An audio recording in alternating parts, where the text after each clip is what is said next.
എല്ലാവർക്കും നമസ്കാരം. യുക്തിവാദ പഠന കേന്ദ്രം എനിക്ക് കൂടുതൽ അവസരങ്ങൾ തന്നിട്ടുണ്ട്.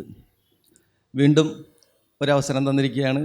വളരെ നന്ദി അതിൻ്റെ പ്രവർത്തകരോട്. ഇന്ന് നമുക്ക് മനുഷ്യപരിണാമം, അതൊരു പുസ്തകമാണെന്ന് കരുതുക, അതിൽ നിന്ന് ഒരു പേജ് എടുത്ത് കുറച്ചു നേരം സംസാരിക്കാം. അതാണ് ആരാണ്, എന്താണ് ഞാൻ എന്നുള്ളത്. നമ്മുടെ പരിണാമ ചരിത്രത്തിലെ ഒരു പേജ് മാത്രമേ ഉള്ളൂ. അത്ര നേരം നമുക്ക് സംസാരിക്കാനുള്ള സമയമുള്ളൂ. കൂടുതൽ പിന്നീട് നോക്കാം.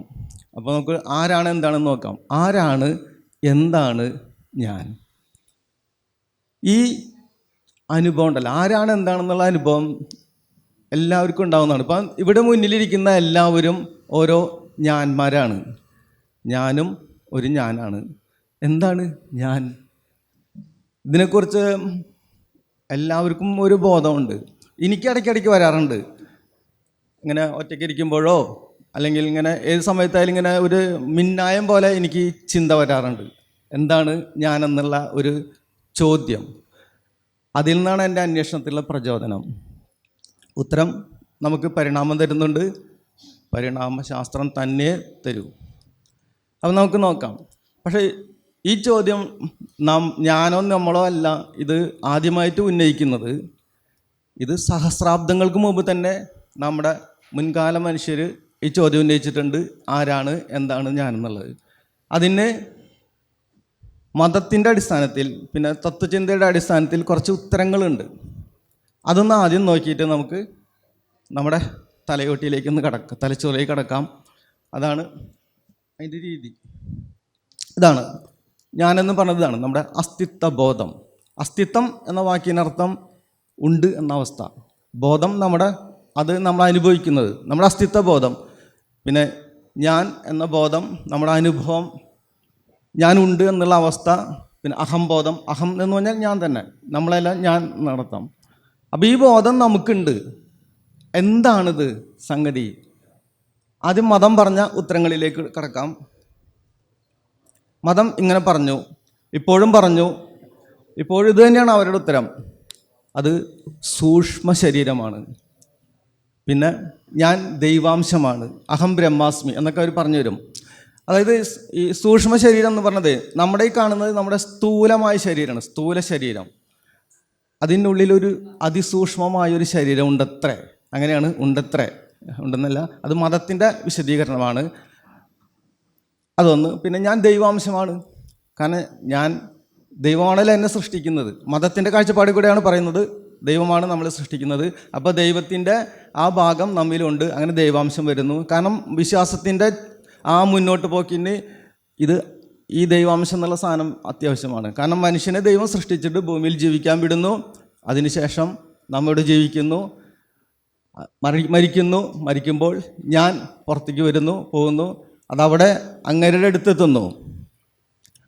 അവിടെ വിചാരണ ചെയ്യുന്നു നമ്മളെ. അതായത് ദൈവത്തിൻ്റെ അടുത്തെത്തുന്നു, നമ്മളെ വിചാരണ ചെയ്യുന്നു. ഞാൻ നന്മ ചെയ്തിട്ടുണ്ടെങ്കിൽ എനിക്ക് 72 ഹൂറികളെ കിട്ടും.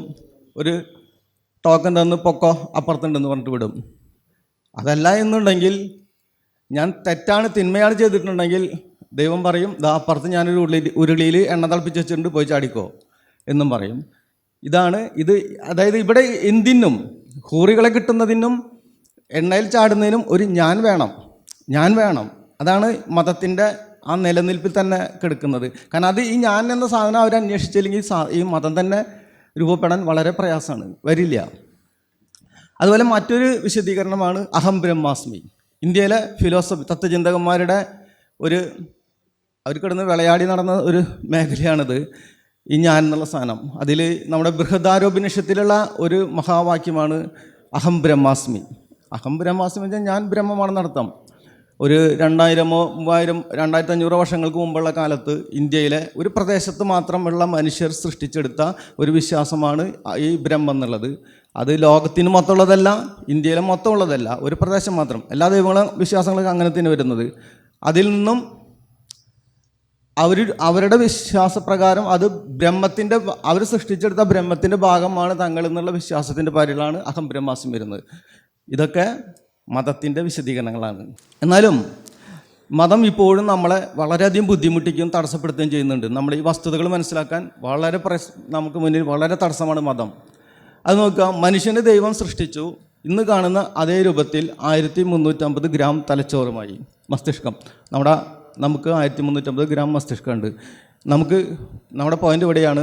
അതായത് ദൈവം ഒരു പിണ്ണാക്കം സൃഷ്ടിച്ചിട്ടില്ല. BC 4004 സൃഷ്ടിച്ചു എന്നുള്ളത് വെറും വിശ്വാസം മാത്രമാണ്. അതിൽ നമ്മളെ സംബന്ധിച്ചിടത്തോളം ചിന്തിക്കുന്നവരെ, കാര്യങ്ങൾ കൂടുതൽ വിശദീകരിക്കാൻ ശ്രമിക്കുന്നവരെ തടസ്സപ്പെടുത്തുന്ന ഒന്നാണ് ഈ ഇന്നത്തെ രൂപത്തിൽ സൃഷ്ടിക്കുമ്പോൾ 1350 ഗ്രാം മസ്തിഷ്കവുമായി ദൈവം നമ്മളെ സൃഷ്ടിച്ചു എന്നുള്ള വിഡ്ഢിത്തരം. അതൊരു പമ്പര വിഡ്ഢിത്തരമാണ്. മനുഷ്യൻ ഇന്നത്തെ എൻ്റെയും നിങ്ങളുടെയും തലയൊട്ടിക്കുള്ളിൽ കാണുന്ന 1350 ഗ്രാം മസ്തിഷ്കവുമായിട്ട് നമ്മൾ നേരിട്ട് ഇവിടെ വന്നവരല്ല, മറിച്ച് അത് പടിപടിയായി ഇന്നത്തെ നിലയിലേക്ക് ഉയർന്നു വന്നതാണ്. ഇതാണ് അതിൻ്റെ മർമ്മപ്രധാനമായ ഭാഗം. ഞാൻ വരുന്നത് ഈ പറഞ്ഞ കാര്യത്തിലാണ്. നമ്മളതിലേക്ക് കൂടുതൽ കടക്കുകയാണ്. ഇവിടെ ഒരു അതിപ്രധാനമായൊരു സംഗതി മനസ്സിലാക്കിക്കൊണ്ട് മുന്നോട്ട് പോകാം. നാം ജീവിക്കുന്നത് 21-ാം നൂറ്റാണ്ടിൽ 2025 ജീവിക്കുന്നത്. ഈ കാലഘട്ടത്തിൽ ജീവിക്കുന്ന നമുക്ക് ഒരിക്കലും ഭൂതകാലത്ത് പോയി ജീവിക്കാൻ പറ്റില്ല. കാരണം ഭൂതകാലം കഴിഞ്ഞു. ഇതേപോലെ തന്നെ നമുക്ക് ഭാവി കാലത്ത് പോയി ജീവിക്കാൻ പറ്റില്ല. കാരണം അത് വരാനിരിക്കുന്നേ ഉള്ളൂ. അത് വരുമ്പോഴേക്കും നമ്മൾ പോവും. അപ്പം നമ്മെ സംബന്ധിച്ചിടത്തോളം വർത്തമാനകാലം മാത്രമാണ്. നാം ജീവിക്കുന്നത് വർത്തമാനകാലത്തിലാണ്. അപ്പോൾ ഈ കാലത്ത് ജീവിക്കുന്ന നമ്മുടെ ജീവിതത്തെ മുന്നോട്ട് കൊണ്ടുപോകാൻ വേണ്ടി ധാരാളം അറിവുകൾ നാം തന്നെ നിർമ്മിക്കുന്ന അറിവുകൾ. ആ അറിവിൻ്റെ ഫലമാണ് ഈ കാണുന്ന ലാപ്പും ഈ മൈക്കും. ഇതെല്ലാം നാം നിർമ്മിച്ചതാണ്.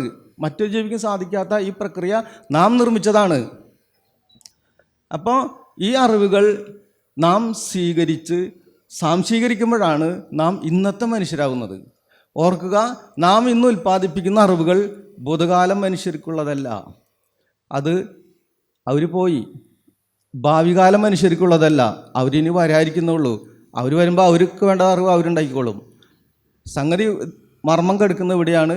നാം ഉൽപ്പാദിപ്പിക്കുന്ന അറിവുകൾ നമുക്ക് വേണ്ടിയിട്ടാണ്. അത് നമ്മൾ സാംശീകരിക്കുമ്പോഴാണ് നാം ഇന്നത്തെ ആധുനിക മനുഷ്യരാകുന്നത്. അങ്ങനെ സംഭവിച്ചില്ലെങ്കിൽ ഗുരുതരമായ പ്രശ്നമുണ്ട്. ചിന്തിക്കേണ്ട കാര്യമാണ്. അതായത് നമ്മൾ അങ്ങനെ ഇന്നത്തെ അറിവുകൾ സ്വീകരിച്ചില്ലെങ്കിൽ ഭൂതകാല അറിവുകൾ നമ്മെ കയറി ഭരിക്കും. ആ ഭൂതകാല അറിവുകളാണ് ദൈവം, മതം, പിശാച്, സ്വർഗം, നരകം എന്നൊക്കെ പറഞ്ഞ ആ സംഗതികൾ. അത് ഭൂതകാല മനുഷ്യർ അവരുടെ വർത്തമാനകാലത്ത് അവരുടെ നിലനിൽപ്പിന് വേണ്ടി അവരുൽപ്പാദിപ്പിച്ചതാണത്. നമ്മൾ ആ മനുഷ്യരുടെ ശാരീരിക തുടർച്ചകളാണ്. അവരുടെ ജീനുകൾ തന്നെയാണ് നമുക്കുള്ളത്. പക്ഷേ സാംസ്കാരികമായി നമ്മൾ മറ്റൊരു ഉയരത്തിലാണ് നിൽക്കുന്നത്. നമുക്ക് അവരെക്കാൾ ഉയർന്ന തരത്തിലുള്ള അറിവുണ്ട്. അതുകൊണ്ട് ആ ഭൂതകാലത്തെ ചീഞ്ഞളിഞ്ഞ അറിവുകൾ നമുക്ക് വേണ്ട. ഞാനത് ചവിട്ടിക്കുട്ടി തോട്ടിലെറിയുന്നു. നിങ്ങൾ എപ്രകാരം എന്നുള്ളത് നിങ്ങൾ ചിന്തിക്കുക.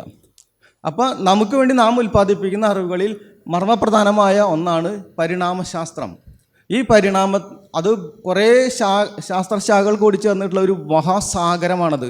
അതിൽ നിന്ന് ഒരു കുമ്പിളാണ് നമ്മളിവിടെ എടുക്കുന്നത്. അത്രേ ഉള്ളൂ. അതിലേക്ക് കടക്കാം. നമ്മൾ പരിണാമത്തിലേക്ക് കടക്കുകയാണ്. നമ്മുടെ പ്രശ്നത്തിലേക്ക് നമ്മൾ വരികയാണ്. മനുഷ്യൻ ഓങ്ക്രീം ഐസ്ക്രീം സ്വാഹ എന്ന് പറഞ്ഞപ്പോൾ ഉണ്ടായതൊന്നുമല്ല. അത് പരിണാമം തന്നെയാണ്. 400 കോടി വർഷമായി ഭൂമിയിൽ നടക്കുന്ന പരിണാമത്തിൻ്റെ ആ പ്രക്രിയയിൽ തന്നെ കഴിഞ്ഞ 70 ലക്ഷം വർഷം തൊട്ട് ആരംഭിക്കുന്ന ഇതാണ് മനുഷ്യൻ്റെ പരിണാമശാഖ. ചിമ്പൻസിയും മനുഷ്യനാണത്. ചിമ്പൻസിയും മനുഷ്യനും തമ്മിൽ ജീൻ തലത്തിൽ 98% തുല്യമാണ്. അതിൻ്റെ കാരണം നമ്മൾ രണ്ട് ജീവികളും ഒരേ പൊതുപൂർവിക പരമ്പരയിൽ നിന്നാണ് ഉണ്ടായിട്ടുള്ളത്. അത് കാരണമാണ് ഇത്രയും ജീൻ തലത്തിലുള്ള സാമ്യം നമുക്കുള്ളത്. 98% ഉണ്ട്. വെറും 1.5% ജീൻ ആണ് നമുക്ക് മാറ്റമുള്ളത്. ആ 1.5% ജീനിൽ തന്നെ ഏറ്റവും പ്രധാനമായിട്ടുള്ളത് നമ്മുടെ മസ്തിഷ്കത്തിലെ സെറിബ്രത്തിൽ പ്രവർത്തിക്കുന്ന കുറച്ച് ജീനുകളാണ്. അതിലേക്ക് വരാം. ആ സംഗതി ഇതാണ്. നമ്മൾ പരിണാമത്തിലൂടെ രൂപപ്പെട്ടു വന്നതിൻ്റെ ഏറ്റവും പ്രകടമായ സാന്നിധ്യമാണ് കാണുന്നത്. 70 ലക്ഷം വർഷം തൊട്ടാണ് ഇത് സംഭവിക്കുന്നത്.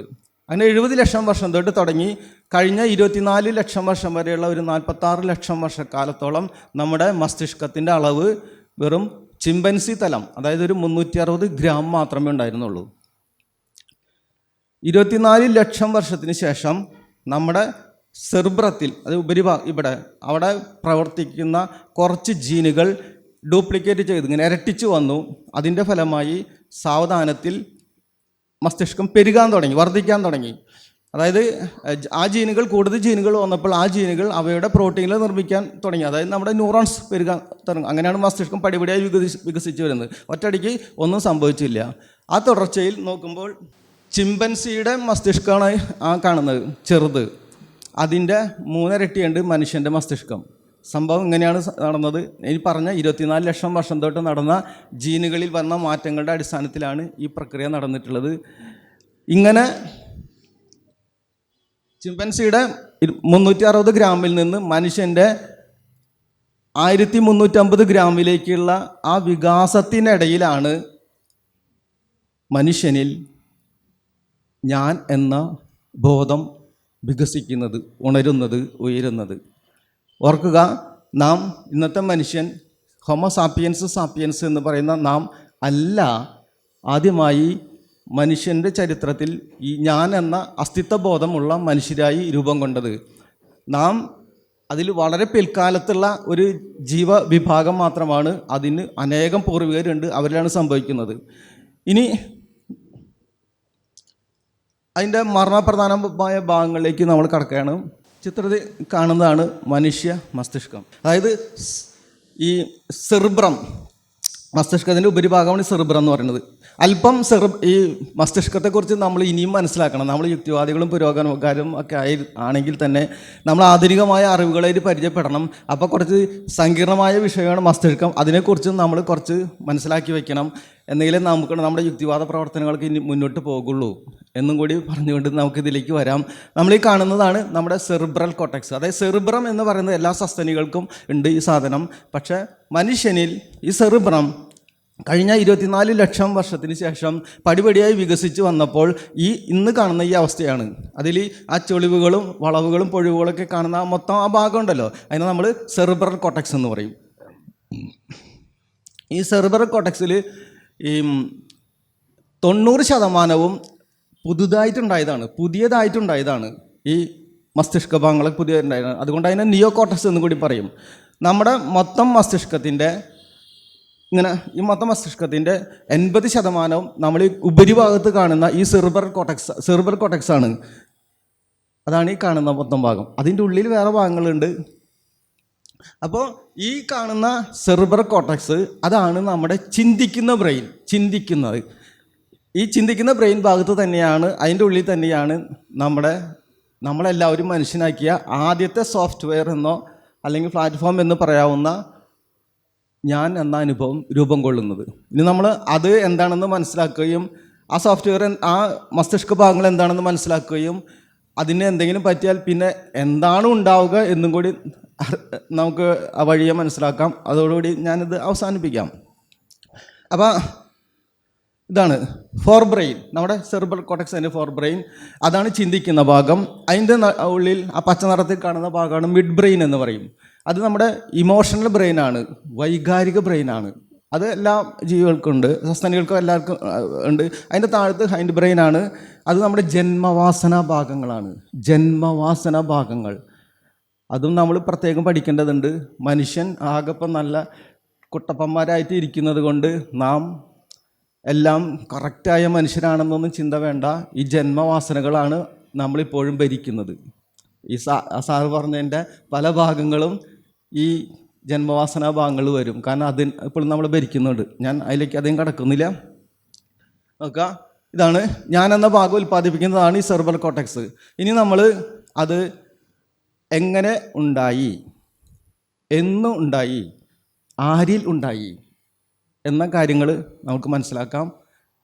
അതാണ് ഇതിൻ്റെ, അതായത് വീണ്ടും പറയുന്നു, നാം ഇന്നത്തെ മനുഷ്യൻ സാപ്പിയൻസ് നമ്മളല്ല ആദ്യത്തെ അസ്തിത്വബോധം, അതായത് ഞാനെന്ന ബോധമുള്ള ആദ്യത്തെ മനുഷ്യജീവി. അത് വേറെ ആൾക്കാരാണ്. അതിലൊന്ന് നോക്കാം. ഇതാണ് ഹോമോ ഹാബിലിസ്. ഇദ്ദേഹം കഴിഞ്ഞ 24 ലക്ഷം വർഷം തൊട്ട് വരുന്നു. ഇദ്ദേഹത്തിലെത്തുമ്പോൾ മസ്തിഷ്കം നേരത്തെ പറഞ്ഞ 360 എന്ന അടിസ്ഥാന നിലയിൽ നിന്ന് മാറി അത് 680 ഗ്രാം എന്ന നിലയ്ക്ക് ഉയരുന്നു. പക്ഷേ ഇത് ഞാൻ എൻ്റെ മുൻപത്തെ ഇതിലൊക്കെ കുറേ സംസാരിച്ചിട്ടുണ്ട്. ഓർമ്മയുള്ളവർക്ക് പെട്ടെന്ന് അത് ഇപ്പോൾ വെളിവാകും. ഹോമോ ഹാബിലിസ് അല്ല നമ്മുടെ ഇവിടുത്തെ കഥാപാത്രം. അടുത്ത ആളാണ്, ഇദ്ദേഹമാണ് ഹോമോ ഇറക്ടസ് എന്ന് പറയുന്നത്. ഹോമോ ഇറക്ടസ് ഇദ്ദേഹമാണ് നമ്മുടെ കഥാപാത്രം, ശരിയായ അസ്തിത്വബോധമുള്ള ഇതിലേക്ക് വരുന്ന ആൾ. കാരണം ഇദ്ദേഹത്തിലെത്തുമ്പോൾ മസ്തിഷ്കം 1 കിലോ എന്ന രീതിയിലേക്ക് വർദ്ധിക്കുന്നു. അതായത് ഒരു റേഞ്ചാണ്, അതായത് 900 ഗ്രാം മുതൽ 1100 ഗ്രാം വരെ വരുന്നുണ്ട് പല ഭാഗങ്ങളിൽ നിന്ന് കിട്ടിയ ഫോസിലുകളുടെ അളവ് പഠിച്ചപ്പോൾ. അപ്പോൾ നമ്മൾ 1 കിലോ ഏറ്റെടുക്കുകയാണ്. 1 കിലോ വർദ്ധിച്ചു, നമ്മുടെ മസ്തിഷ്കം 1 കിലോ വർദ്ധിച്ചു. ആ സമയത്താണ് നമുക്ക് അസ്തിത്വബോധം, അഹംബോധം എന്ന രീതിയിലേക്ക് വരുന്നത്. ഇദ്ദേഹം കഴിഞ്ഞ 18 ലക്ഷം വർഷം തൊട്ടാണ് നേരത്തെ കണ്ട ഹോമോ ഹാബിലിസിൽ നിന്ന് പരിണമിച്ചെത്തുന്നത്. അവരുള്ളപ്പോൾ തന്നെ വരുന്നുണ്ട്. പിന്നെ കഴിഞ്ഞ 2 ലക്ഷം വർഷം വരെയാണ് അദ്ദേഹം ജീവിച്ചത്. അതായത് മനുഷ്യൻ്റെ പരിണാമ പരമ്പരയിൽ ഏറ്റവും കൂടുതൽ കാലം ജീവിച്ച പൂർവിക മനുഷ്യജീവി ഇദ്ദേഹമാണ്, ഹോമോ ഇറക്ടസ് ആണ്. കഴിഞ്ഞ 18 ലക്ഷം വർഷം മുതൽ കഴിഞ്ഞ 2.5 ലക്ഷം വർഷം വരെ ഇദ്ദേഹം ഭൂമിയിൽ ജീവിച്ചു. നാം ഹോമോ സാപ്പിയൻസ് എന്ന് പറയുന്ന നമ്മൾ എല്ലാം അഹങ്കരിച്ച് കിടക്കുന്ന നമ്മൾ വളരെ തുച്ഛം കാലമാണ്. നാം പരിണാമ ശൃംഖലയിൽ കഴിഞ്ഞ 3 ലക്ഷം വർഷം മുതൽ രംഗത്ത് വരുന്നുണ്ട് എങ്കിലും അതൊക്കെ പ്രാചീന രൂപങ്ങളാണ്. അതിൽ നിന്നും ഇന്നത്തെ മനുഷ്യൻ നാം അതാണ് ഹോമോ സാപ്പിയൻസ് എന്ന് അങ്ങനെയാണ് നമ്മൾ പറയേണ്ടത്. ഏറ്റവും പരിഷ്കരിച്ച രൂപം അത് വരുന്നത് വെറും 40,000 വർഷം തൊട്ട്. 40,000 വർഷം ആയിട്ടുള്ളൂ ഇന്നത്തെ നിലയിലെത്തിയിട്ട്. പൂർവ്വരൂപങ്ങൾ വേറെയുണ്ട്. അപ്പോൾ ഹോമോ ഇറക്ടസ് അതിനേക്കാളും വളരെ അധികം കാലം ജീവിച്ച മനുഷ്യനാണ്. ഇദ്ദേഹത്തിലാണ് ആദ്യമായി ജീവൻ്റെ ചരിത്രത്തിൽ ഞാൻ എന്ന അനുഭവം വരുന്നത്. ഇവിടെയാണ് ഇനി കാര്യങ്ങൾ മനസ്സിലാക്കാനുള്ളത്. ഞാൻ എന്ന ആ പ്ലാറ്റ്ഫോം വന്നതിന് ശേഷം ഞാനാണ് ചിന്തിക്കുന്നത്. ഇപ്പോൾ ഇവിടെ ഇരിക്കുന്ന എല്ലാവരും ചിന്തിക്കുന്നവരാണ്. ചിന്തിക്കുന്നത് എങ്ങനെയാണ്? ചുമ്മാ നമ്മുടെ തലച്ചോറ് പ്രക്രിയ, ചിന്താ പ്രക്രിയ നടക്കില്ല. ഞാനാണ് ചിന്തിക്കുന്നത്. നമ്മിൽ ഓരോരുത്തരും ചിന്തിക്കുകയാണ്, നിങ്ങൾ ഓരോരുത്തരും ചിന്തിക്കുകയാണ്, ഞാനും ചിന്തിക്കുകയാണ്. കാരണം ഞാനാണ് ചെയ്യുന്നത്. ഞാനാണ് ചിന്തയുടെ ഫലമായിട്ട് അറിവ് ഉൽപ്പാദിപ്പിക്കുന്നത്. ആ അറിവ് ഉൽപ്പാദിപ്പിക്കുന്ന പ്രക്രിയയിലാണ് നമ്മൾ സംസ്കാരം രൂപീകരിച്ചത്. ആ തുടർച്ചയിലാണ് നാം ഇന്നിവിടെ എത്തിയത്. ഇന്നത്തെ AI യുഗത്തിലെന്നോ റോക്കറ്റ് യുഗത്തിലെന്നോ ഒക്കെ എത്തിയെന്ന അത് പറയുന്നത് ഈ കാലത്ത് അങ്ങനെയാണ് സംഭവിച്ചത്. അതായത് ഞാൻ ചിന്തിക്കുന്നു, അതിലൂടെ ഞാൻ അറിവ് ഉൽപ്പാദിപ്പിക്കുന്നു. ഇതാണ് മൗലികമായ കാര്യം. ഞാൻ ചിന്തിക്കുന്നു. ആ പ്ലാറ്റ്ഫോം രൂപപ്പെട്ടതാണ് അതിപ്രധാനമായ കാര്യം. ഇത് ഹോമോ ഇറക്ടസിൽ കഴിഞ്ഞ 18 ലക്ഷം വർഷം തൊട്ട് ഇത് ആരംഭിക്കുന്നു. ചില്ലറ കാര്യമല്ല. പാലിയോന്തോളജിയും അതുപോലെ ജെനറ്റിക്സും നമുക്ക് വാരിക്കോരി തന്നുള്ള അറിവുകൾ. പക്ഷേ നാം 21-ാം നൂറ്റാണ്ടിൽ ജീവിക്കുന്ന യുക്തിവാദികളായിട്ടും നാം ഈ ഭാഗത്തൂടെ ഒന്നും പോകാറില്ല എന്ന സങ്കടം എനിക്ക് നിങ്ങളോടുണ്ട്. അതവിടെ നിൽക്കട്ടെ. ഇനി നമ്മൾ ഒരു അതിപ്രധാനമായ കാര്യം കൂടി മനസ്സിലാക്കണം. അസ്തിത്വബോധത്തിൻ്റെ ഉദയമാണ് നമ്മൾ പറഞ്ഞത്. ഇനി ഇതൊക്കെ നമ്മൾ ഒരു കണ്ണാടി എടുത്തു വെച്ചാൽ കണ്ണാടിയിൽ എന്താ സംഭവം? നമ്മൾ കണ്ണാടിയിൽ നമ്മളെ നോക്കും. കാരണം കണ്ണാടിയിൽ കാണുന്നത് നമ്മളെയാണ്, നമ്മുടെ പ്രതിച്ഛായയാണ്, പ്രതിരൂപമാണ്. നമ്മളത് കണ്ട് എന്താ പറയുക, നമ്മളെ മോടി പിടിപ്പിക്കും, നമ്മൾ മൊഞ്ചന്മാരാക്കും, നല്ല കൊട്ടപ്പന്മാരാക്കും. അത് കാരണം അത് ഞാനാണെന്ന് നമുക്ക് ബോധ്യമുണ്ട്. പക്ഷേ ഈ ബോധ്യം മറ്റ് ജീവികൾക്കില്ല. ഒരു പട്ടിയുടെ മുന്നിൽ കണ്ണാടി കൊണ്ടുവച്ച് നോക്കുക. യൂട്യൂബിൽ അനവധി വീഡിയോകളുണ്ട്. അതൊക്കെ ഒന്ന് കാണ്. സംഗതിയുടെ മർമ്മം അവിടെ കിടക്കുന്നു, തിരിച്ചറിയാൻ പറ്റും വേഗം തന്നെ. ഒരു പട്ടിയുടെ മുന്നിൽ കണ്ണാടി കൊണ്ടുവച്ച് കഴിഞ്ഞാൽ പട്ടിക്ക് ഒരിക്കലും തിരിച്ചറിയാൻ പറ്റില്ല അത് താനാണെന്ന്. പകരം പട്ടി എന്ത് ചെയ്യുക? അതൊരു കണ്ണാടി കാണുന്ന പ്രതിബിംബം മറ്റൊരു പട്ടിയാണെന്ന് കരുതി ആ പ്രതിബിംബത്തിന് നേരെ കുരച്ച് കാടും, ആക്രമിക്കും. ഭയങ്കര വല്ലാത്ത രീതിയിൽ ചില്ലുമലൊക്കെ എടുത്ത് മാന്തും. കിട്ടാണ്ടാകുമ്പോൾ പിൻഭാഗത്ത് വരും, അവിടെ കുറേ നേരം മണ്ടി നടക്കും. കാണുമ്പോൾ വീണ്ടും മുന്നിലേക്ക് വന്ന് ഈ അഭ്യാസം തുടരും. ഇത് പട്ടി മാത്രമല്ല, കടുവയുണ്ട്, സിംഹമുണ്ട്, ഗൊറില്ല, അങ്ങനെ പലതുണ്ട്. പല വീഡിയോകളും യൂട്യൂബിലുണ്ട്. അതൊക്കെ ഒന്ന് കണ്ടു കഴിഞ്ഞാൽ കാര്യങ്ങൾ മനസ്സിലാവും. ഈ അസ്തിത്വബോധം എന്നത് അവർക്കില്ല എന്നുള്ളതാണ് കാണിക്കുന്നത്. പക്ഷേ ഈ അസ്തിത്വബോധം അതിൻ്റെ പൂർണ്ണമായ തോതിൽ മനുഷ്യനാണ് ഉള്ളത് എന്നിരിക്കെ ഈ അസ്തിത്വബോധത്തിൻ്റെ ചെറിയൊരു ലാഞ്ചന, ഒരു ഞൊടിയുടെ ഒക്കെ കാണിക്കുന്ന 2 ജീവികളുണ്ടെന്ന് പരീക്ഷണത്തിൽ മനസ്സിലായിട്ടുണ്ട്. അത് ഒന്ന് ആനയാണ്, മറ്റൊന്ന് ചിമ്പൻസിയാണ്. അവർക്ക് അല്പനേരം ആ ബോധം കാണിക്കും. ഇതിൻ്റെ കാരണം എന്ന് പറഞ്ഞാൽ മനുഷ്യന് ഈ സെറിബ്രൽ കോർട്ടക്സിൽ ഈ വികസിച്ച് വന്ന ഈ ന്യൂറോൺസുകളുടെ ആധിക്യമാണ്. ഇവിടെ ഒരു പ്രധാനപ്പെട്ട ഒരു കാര്യം കൂടി പറയേണ്ടത്, ഞാനത് വിട്ടുപോകും. അതായത് മനുഷ്യൻ്റെ ഇന്ന് ജീവലോകത്തെ പ്രാധാന്യം, സുപ്രീമസി, അത് എന്തുകൊണ്ടാണ് സംഭവിക്കുന്നത് അറിയാം? അതിൻ്റെ പ്രധാനം നമ്മളിവിടെ തിരിച്ചറിയാം. അതായത് നമ്മുടെ ഈ സെറിബ്രൽ കോർട്ടക്സിൽ, അതായത് ചിന്തിക്കുന്ന ഈ മസ്തിഷ്കത്തിൽ, അതിൻ്റെ താഴത്തുള്ളതിലല്ല, സെറിബ്രൽ കോർട്ടക്സ് എന്ന ഉപരിഭാഗത്ത് മനുഷ്യന് 1600 കോടി, 16 ബില്യൺ, അങ്ങനെ ബില്യണിൽ അവർ പറയാം, 1 ബില്യൺ 100 കോടി, അങ്ങനെ 1600 കോടി ന്യൂറോൺസ് ഉണ്ട്. നമ്മുടെ ഈ സെറിബ്രൽ കോർട്ടക്സിൽ 1600 കോടി ന്യൂറോൺസ് ഉണ്ട്. ആ ന്യൂറോൺസുകൾ രൂപപ്പെട്ട് വരുന്നതിൻ്റെ ആ പ്രക്രിയക്കുള്ളിലാണ് ചില ഘടകഭാഗങ്ങളൊക്കെ രൂപപ്പെട്ട് നമുക്ക് അസ്തിത്വബോധം അവർ ഉൽപ്പാദിപ്പിക്കുന്നത്. പക്ഷേ മറ്റു ജീവികൾക്കൊന്നും ഇതില്ല. ആന, കരയിലെ ഏറ്റവും വലിയ ജീവി, ആനയ്ക്ക് 4.5 കിലോ ന്യൂറോൺസ്, 4.5 കിലോ ആണ് ആനയുടെ ബ്രെയിൻ. പക്ഷേ ആനയ്ക്കും ഉണ്ട് സെറിബ്രൽ കോർട്ടക്സ്, അവിടെ വെറും 5.5 ബില്യനേ ഉള്ളൂ, 550 കോടി ന്യൂറോൺസേ ഉള്ളൂ. ആ ആനയ്ക്ക് ചിന്തിക്കാൻ, നമ്മൾ പറഞ്ഞ പോലെ ചിന്തിക്കാനും മറ്റും ഉള്ള ആ കഴിവുണ്ടല്ലോ, നമുക്ക് ഉൽപ്പാദിക്കും പോലെ അത്രയാണ്ട് ആനയ്ക്കില്ല. അതുകൊണ്ടാണ് മനുഷ്യൻ അറിവ് ഉൽപ്പാദിപ്പിച്ചുകൊണ്ട് ഈ 6000 കിലോ, 6 ടൺ അത്രയും ഭാരമുള്ള ഈ ആനയെ വെറും 60 കിലോ ഭാരമുള്ള ഒരു മനുഷ്യൻ ഒരു കാരക്കോലും കൊണ്ട് നിയന്ത്രിക്കുന്നത്. കാരണം ആനയുടെ എല്ലാം മനുഷ്യനറിയാം, ചിന്തിച്ച് നമ്മൾ മനസ്സിലാക്കുന്നത്, അതാണ് കാര്യം. അപ്പം എന്ത് സംഭവിച്ചാൽ അതിൻ്റെ ബ്രെയിനിൽ ഉപരിഭാഗത്ത് സെറിബ്രൽ കോർട്ടക്സിൽ വെറും 5.5 ബില്യനേ ഉള്ളൂ. ചിന്തിക്കാൻ പറ്റില്ല എന്ന് തന്നെ അതിൻ്റെ അതിൽ നിന്നും വ്യക്തമാണ്. അപ്പം പിന്നെ സിംഹത്തിൻ്റെയും പശുവിൻ്റെയൊക്കെ കാര്യം നോക്കണോ, വെറും 230 ഗ്രാം മസ്തിഷ്കമേ അവർക്കുള്ളൂ. ഈ സെറിബ്രൽ കോർട്ടക്സ് ഒന്നും ഇല്ല. അതുകൊണ്ടാണ് മനുഷ്യൻ ജീവലോകത്തെ ഇന്നത്തെ പ്രധാനിയും പ്രമാണിയുമായിട്ടിരിക്കുന്നത്. ചിന്തിക്കാൻ നമുക്ക് സാധിക്കുന്നു. ചിന്തയാണ് അത്. ഞാനെന്ന ബേസ്മെൻറ്റിലാണ് ഇത് സംഭവിക്കുന്നത്. ഇവിടെയാണ് മനുഷ്യനെ നമ്മൾ തിരിച്ചറിയേണ്ടത്. ഇനി നമ്മൾ ഹോമോ ഇറക്ടസിലാണ് ഈ അസ്തിത്വബോധം, ഞാനെന്ന ബോധം ആദ്യമായി രൂപം കൊണ്ടത് എന്ന് പറഞ്ഞു. അതിന് കുറേ തെളിവുകളുണ്ട്. തെളിവുകളൊന്നും നേരത്തെ അവിടെ സമയമില്ല. നമുക്ക് 3 തെളിവുകൾ മാത്രം, 3 തെളിവുകൾ ഉണ്ട്. നോക്കുക, അത് ഇതാണ്. ടൂൾസ് നിർമ്മാണം, അഗ്നിയെ മെരുക്കൽ, ആഫ്രിക്ക വിട്ട് പുറത്തു പോകൽ, ഇതാണ് ആ ടൂൾസുകൾ. നോക്കൂ, ഇത് ഹോമോ ഇറക്ടസ് നിർമ്മിച്ച ടൂൾസുകളാണ്, ശില ഉപകരണങ്ങളാണ്. ഇതിന് 15 ലക്ഷം വർഷത്തെ പഴക്കമുണ്ട്, അതിനേക്കാളും കൂടുതലുണ്ട്. അതിനേക്കാളും പഴക്കമുള്ള ഉപകരണങ്ങൾ നമ്മൾ കണ്ടെത്തിയിട്ടുണ്ട്. ഇതെങ്ങനെ നിർമ്മിക്കും? ഇത് നിർമ്മിക്കണമെങ്കിൽ ഒരു കല്ലെടുത്തിട്ട് അവിടെ 4 കൊട്ടിയാലൊന്നും ഇതുപോലത്തെ ഒരു ടൂൾസ് നിർമ്മിക്കാൻ സാധ്യമല്ല. എന്താണ് ഇവിടെ? അതിൻ്റെ ഉള്ളിൽ ഒരു ഞാൻ വരണം. ഞാൻ ചിന്തിക്കുമ്പോഴാണ് എൻ്റെ ആവശ്യങ്ങൾ എന്തെന്ന് അത്രയും ലക്ഷം വർഷങ്ങൾക്ക് മുമ്പുള്ളത്തെ ഈ നമ്മുടെ പൂർവികൻ ചിന്തിച്ചു. എന്നുവെച്ചാൽ അവന് ആഹാരം കിട്ടണം. ആഹാരമാണല്ലോ ഏറ്റവും പ്രധാനം. എനർജി ഇല്ലെങ്കിൽ പിന്നെ ഒന്നുമില്ലല്ലോ, മനുഷ്യനില്ലല്ലോ, പിന്നെ എൻട്രോപ്പിയിലേക്ക് പോവുക. അപ്പം എനർജി കിട്ടാൻ വേണ്ടി നമുക്ക് പുതിയ സമ്മർദ്ദം ഉണ്ടാവും, ആഹാരം കിട്ടണം. അതിന് വേണ്ടിയിട്ട് സമ്മർദ്ദത്തിൻ്റെ ഫലമായി ചിന്തിച്ചു. ആ തലത്തിലാണ് ഈ അറിവ് ഉൽപ്പാദിപ്പിച്ചത്. അങ്ങനെയാണ് ഈ ടൂൾസ് ഉണ്ടാകുന്നത്. ഈ ടൂൾസ് പ്രകൃതിയിൽ ഉണ്ടാക്കാൻ പറ്റില്ല, മറിച്ച് ഇവിടെ മനുഷ്യൻ്റെ ചിന്തയുണ്ട് ഇവിടെ. അങ്ങനെയാണ്. അതായത് ഞാൻ വന്നതിന് ശേഷം ആ ബേസ്മെൻറ്റിൽ നിന്നുകൊണ്ട് ചിന്തിച്ചിട്ടാണ് ഇത്തരം ടൂൾസ് നിർമ്മിക്കുന്നത്. പല ജീവികളും ഉപകരണങ്ങൾ ഉപയോഗിക്കുന്നവരുണ്ട്. ചിമ്പൻസി അടക്കം ഉപകരണങ്ങൾ ഉപയോഗിക്കും, പക്ഷേ അവർക്കൊന്നും ടൂൾസ് നിർമ്മിക്കാൻ പറ്റില്ല. അതാണ് മർമ്മം. നിർമ്മിക്കണമെങ്കിൽ ഇവിടെ ചിന്ത വരണം, ഞാൻ വരണം, എന്നിട്ടൊക്കെ നടക്കുള്ളൂ. ഇത് പറയുമ്പോൾ ഒരു കാര്യം എനിക്ക് പറയാനുണ്ട്. നിങ്ങളിനി തൃശ്ശൂർ വരുമ്പോൾ, എപ്പോഴെങ്കിലും തൃശ്ശൂർ വരുമ്പോൾ വടക്കേ സ്റ്റാൻഡിനടുത്തുള്ള ആർക്കിയോളജിക്കൽ മ്യൂസിയത്തിലേക്ക് ഒന്ന് കയറണം. അവിടെ ഇതിനോട് സമാനമായ ഒരു ശിലോപകരണം അവിടെ പ്രദർശിപ്പിച്ചിട്ടുണ്ട്. അത് 2.5 ലക്ഷം വർഷം പഴക്കമുള്ള ഇതാണ്. നമ്മുടെ ഇന്ത്യയിൽ നിന്ന് കിട്ടിയിട്ടുള്ളതാണ്.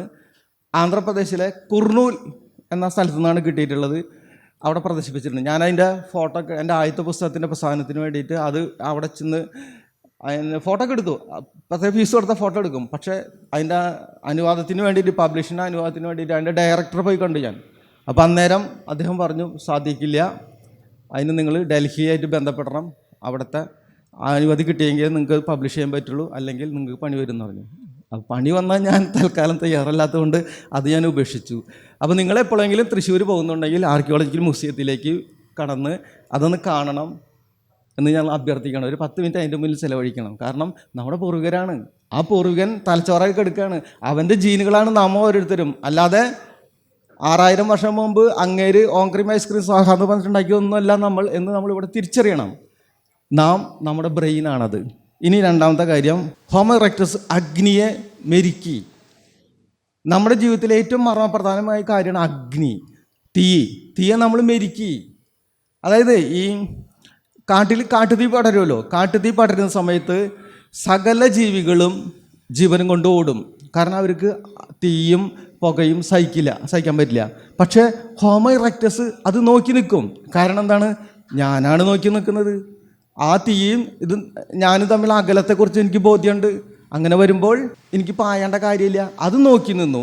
ആ നോക്കി നിൽക്കുന്നതിൻ്റെ തുടർച്ചയിൽ ഹോമോ ഇറക്ടസ് അഗ്നിയെ മെരുക്കുന്നു. അഗ്നി നമ്മുടെ ജീവിതത്തെ, നമ്മുടെ മനുഷ്യനെ രൂപീകരിക്കുന്ന പ്രക്രിയയിൽ വളരെയധികം സ്വാധീനം ചെലുത്തിയതാണ്. ഇപ്പം ഇതിലെ ഒരു ബ്രിട്ടീഷ് പരിണാമശാസ്ത്രജ്ഞനുണ്ട്, റിച്ചാർഡ് റാങ്കാം. അദ്ദേഹത്തിൻ്റെ നല്ലൊരു പുസ്തകമുണ്ട്, കാച്ചിങ് ഫയർ. അതിൽ ഉള്ള വിവരണം ഇതാണ്: അഗ്നി എങ്ങനെ മനുഷ്യനെ രൂപപ്പെടുത്തി എന്നുള്ളതാണ്. അതിൽ അദ്ദേഹം ആഫ്രിക്കയിലും യൂറോപ്പിലൊക്കെ പല ഭാഗങ്ങളിലൊക്കെ പോയി പര്യവേഷണമൊക്കെ നടത്തി അനവധി ഈ കൃത്രിമമായിട്ടുണ്ടാക്കിയ ഈ തീ ഉണ്ടാക്കിയ സ്ഥലങ്ങളൊക്കെ കണ്ടുപിടിച്ചിട്ടുണ്ട്. അങ്ങനെയാണ് ഈ അഗ്നിയുടെ പ്രാധാന്യം നമുക്ക് മനസ്സിലാക്കി തരുന്നത്. അപ്പോൾ അഗ്നി എന്നുള്ളത് കുറേ ബ്രാഹ്മണന്മാർ അരണി കടഞ്ഞുണ്ടാക്കിയതല്ല.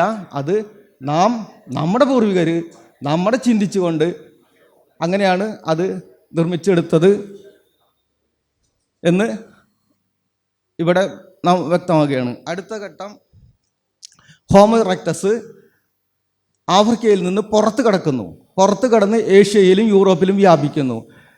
ഇന്ത്യയിൽ നമ്മുടെ ആദ്യം കിട്ടുന്നത് ഇന്തോനേഷ്യ എന്നാണ്. ഇന്തോനേഷ്യ എന്നുണ്ട്, പിന്നെ ഈ ചൈന എന്നുണ്ട്, ഇന്ത്യയിൽ നിന്ന് കിട്ടിയിട്ടുള്ളത് നമ്മുടെ നർമ്മദ നദിയുടെ തടത്തിൽ നിന്നാണ് 1983. അതുപോലെ യൂറോപ്പിൻ്റെ പല ഭാഗങ്ങളിൽ നിന്നും കിട്ടിയിട്ടുണ്ട്. ഇവിടെ ഒരു പ്രധാന പ്രശ്നമുണ്ടേ. 18 ലക്ഷം വർഷം മുമ്പാണ് പറയുന്നത്. ഒരു ജീവി പരിണമിച്ചു വരുന്നത് പരിണമിച്ചു വന്ന ഒരു പരിസ്ഥിതിയുണ്ട്. ആ പരിസ്ഥിതിയിൽ ജീവിക്കാൻ തന്നെയാണ് അതിന് അർഹതയുള്ളൂ. അതിനപ്പുറത്തെ മറ്റൊരു പരിസ്ഥിതിയിലേക്ക് പോയി കഴിഞ്ഞാൽ അവിടെ പ്രശ്നമാണ്. അതിൻ്റെ അതിജീവനം ബുദ്ധിമുട്ടും, ചിലപ്പോൾ എക്സ്റ്റിങ്ഷൻ എന്നല്ലേ, അതായത് ഇങ്ങനെ വംശനാശം വരെ സംഭവിക്കും. അങ്ങനെ സംഭവിച്ച പല ഉണ്ട്. പക്ഷെ മനുഷ്യന് സംഭവിക്കില്ല. കാരണം ഞാനാണ് പോകുന്നത്. അതായത് എൻ്റെ തലച്ചോറ് ഉപയോഗിച്ചുകൊണ്ട് ഞാൻ ചിന്തിച്ച് അറിവ് ഉൽപ്പാദിപ്പിക്കുന്നു.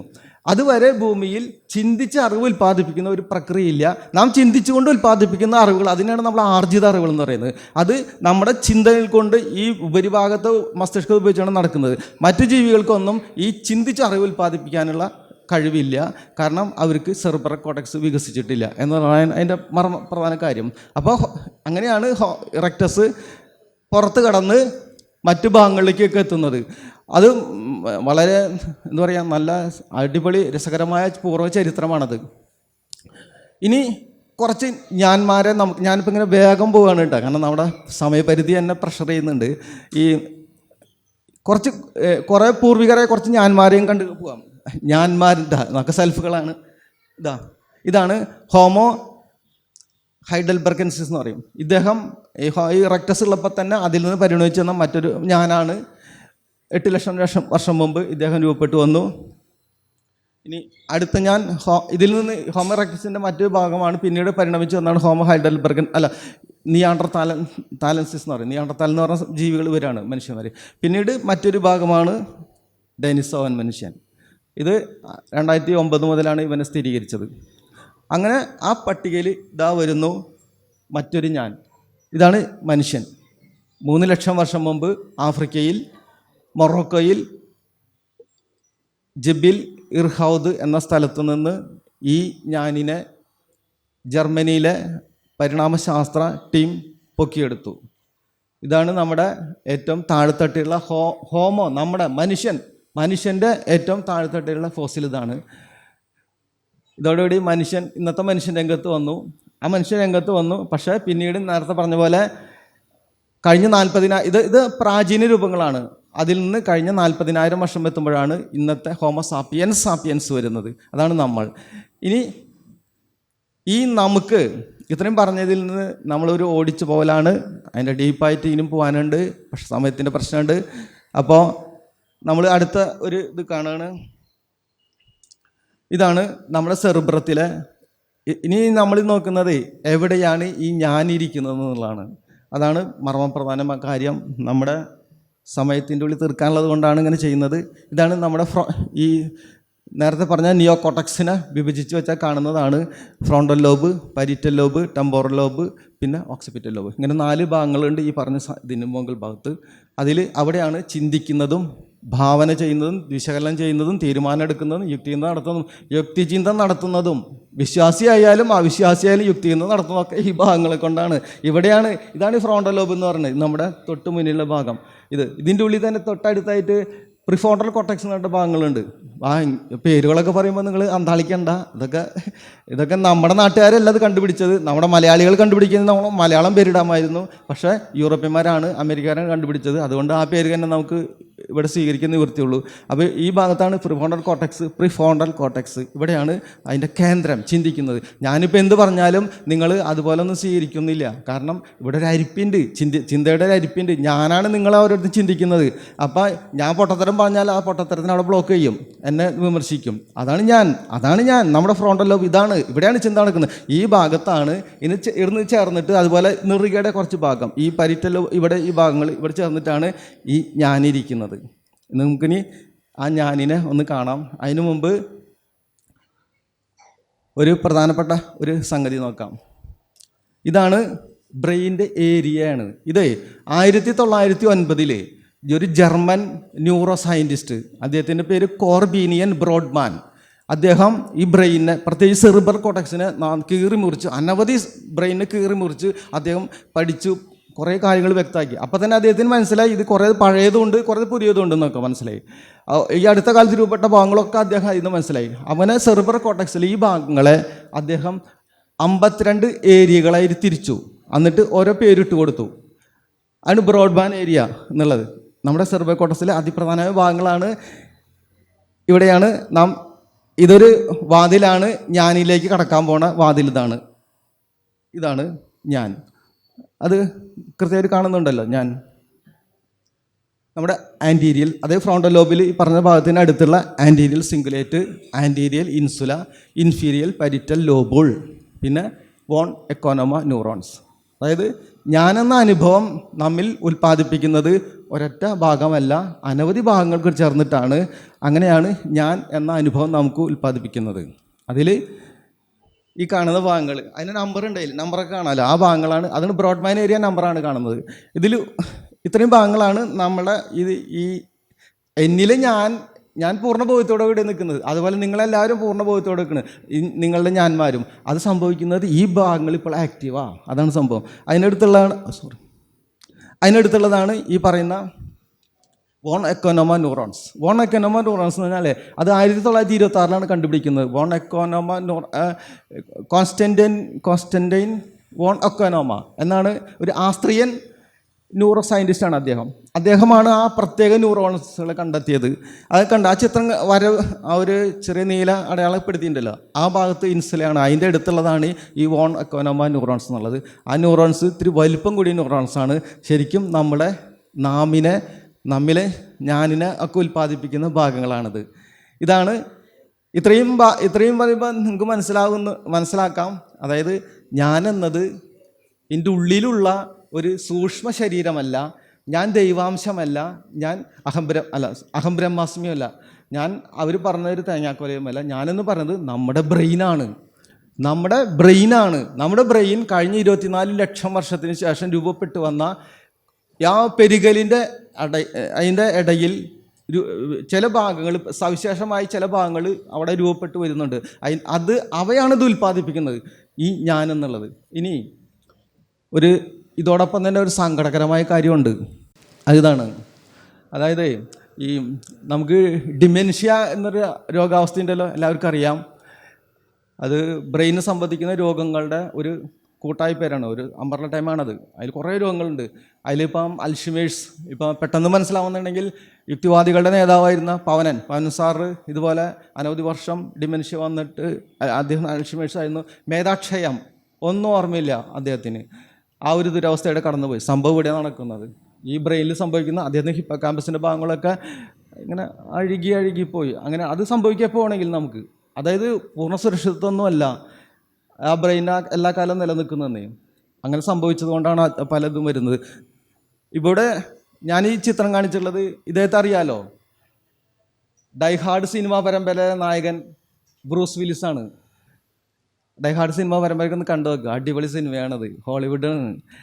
അതിലെ നായകനാണ് ബ്രൂസ് വില്ലിസ്. ഇന്ന് അദ്ദേഹത്തിന് 70 വയസ്സാണ്. പക്ഷെ അദ്ദേഹത്തിന് ഈ ഫ്രോണ്ടോ ടെമ്പോറൽ ഡിമെൻഷ്യ, നമ്മൾ നേരത്തെ പറഞ്ഞ ഈ അസ്തിത്വ ബോധം ഉൽപ്പാദിപ്പിക്കുന്ന ഭാഗങ്ങൾക്ക് ക്ഷതം സംഭവിച്ചു. അവിടുത്തെ കോശങ്ങളൊക്കെ നശിച്ചു. അദ്ദേഹമുണ്ട്, അതായത് ഈ അസ്തിത്വമുണ്ട്. ബ്രൂസ് വില്ലിസ് എന്ന് പറഞ്ഞ അസ്തിത്വമുണ്ട്, പക്ഷെ അസ്തിത്വ ബോധം ആ ബോഡിയിലില്ല. എന്ന അവസ്ഥ എന്നാലോചിക്കേ.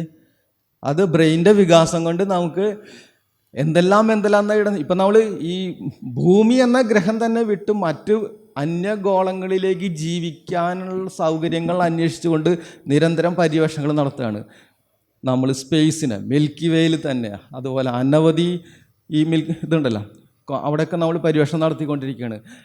അപ്പോൾ പോലും അതൊക്കെ നമ്മുടെ ഈ ബ്രെയിനിൻ്റെ നേട്ടങ്ങളാണ്. അപ്പോൾ പോലും അപകടം തൊട്ടപ്പുറത്ത് തന്നെയാണ്. ഈ ബ്രെയിൻ്റെ ഈ കോശങ്ങളെ എപ്പോൾ വേണമെങ്കിലും നശിക്കാം, തകരാറ് സംഭവിക്കും. ഇതാണ് ഇത്രയുമാണ് ഇതിൽ പറയാനുള്ള. ഈ അല്പസമയം ഉണ്ട് അല്ലേ. അപ്പം ഞാൻ ഇത്രയും പറഞ്ഞ് ഞാൻ ഇതിൻ്റെ ഭാഗങ്ങളാണ്. ഇനി മറ്റൊരു പ്രധാനപ്പെട്ട കാര്യം പറഞ്ഞുതരാം. അതായത് നമ്മളാക്കുന്ന അടിത്തറയാണ് ഞാൻ. നമ്മൾ നേരത്തെ കണ്ട ഞാൻ എന്ന നമ്മുടെ അഹംബോധം, അതുമെന്നാണ് നമ്മൾ അറിവ് ഉൽപ്പാദിപ്പിച്ച് ഇന്നത്തെ നിലയിലേക്ക് വികസിച്ച് വന്നത്. അതുമാത്രമല്ല, ഹോമോ ഇറക്ടസ് ഉണ്ടാവാത്ത പലതും ഈ അവസാന കാലത്ത് നമ്മിലുണ്ടായിട്ടുണ്ട്. മനുഷ്യനിൽ ഇന്നത്തെ ഹോമോ സാപ്പിയൻസിൽ ഉണ്ടായിട്ടുണ്ട്. അങ്ങനത്തെ കുറച്ച് സോഫ്റ്റ്വെയർ തന്നെ നമ്മുടെ ഈ ബ്രെയിൻ്റെ ഈ ഫ്രോണ്ടൽ ലോബിൻ്റെ അടുത്ത് തന്നെ ഭാഗങ്ങളുണ്ട്. അതും കൃത്യമായിട്ട് ഇപ്പം ഞാൻ കാണിക്കുന്നില്ല, ചിലത് പറയാം. അതിലൊന്നാണ് ഈ തിയറി ഓഫ് മൈൻഡ് എന്ന് പറയും. അങ്ങനെ തിയറി ഓഫ് മൈൻഡ് എന്ന് പറഞ്ഞാൽ അങ്ങനത്തെ ഒരു സോഫ്റ്റ്വെയർ നമുക്ക് ഇതിൻ്റെ ഉള്ളിലുണ്ട്. അതായത് ഇപ്പോൾ ഇവിടെ ഇരിക്കുന്ന ആളുകളെ, ഇപ്പം ഇദ്ദേഹത്തെ ഞാൻ നോക്കിക്കൊണ്ട് ഇദ്ദേഹം ഈ സമയത്ത് ഈ ബോഡി ലാംഗ്വേജൊക്കെ കണ്ടിട്ട് ഞാൻ മൈൻഡ് റീഡ് ചെയ്യാണ്. അദ്ദേഹം ഇപ്പം ഇന്നതാണ് ചിന്തിക്കുന്നതെന്ന് ഞാൻ ചിന്തിക്കുന്നു. അദ്ദേഹം ആ നേരത്തെ ചിന്തിക്കുന്നത് എന്താണെന്ന് എനിക്കറിയേണ്ട കാര്യമില്ല, പക്ഷേ അദ്ദേഹം ഇന്നതാണ് ചിന്തിക്കുന്നതെന്ന് ഞാൻ ചിന്തിക്കുന്നു. അത്രയൊരു സോഫ്റ്റ്വെയർ നമുക്കുണ്ട്. അതാണ് തിയറി ഓഫ് മൈൻഡ് എന്ന് പറയുന്നത്. അതായത് ഈ നമ്മുടെ ധാർമ്മികത വികസിച്ച് വരുന്നത് ഇവിടെ നിന്നാണ്.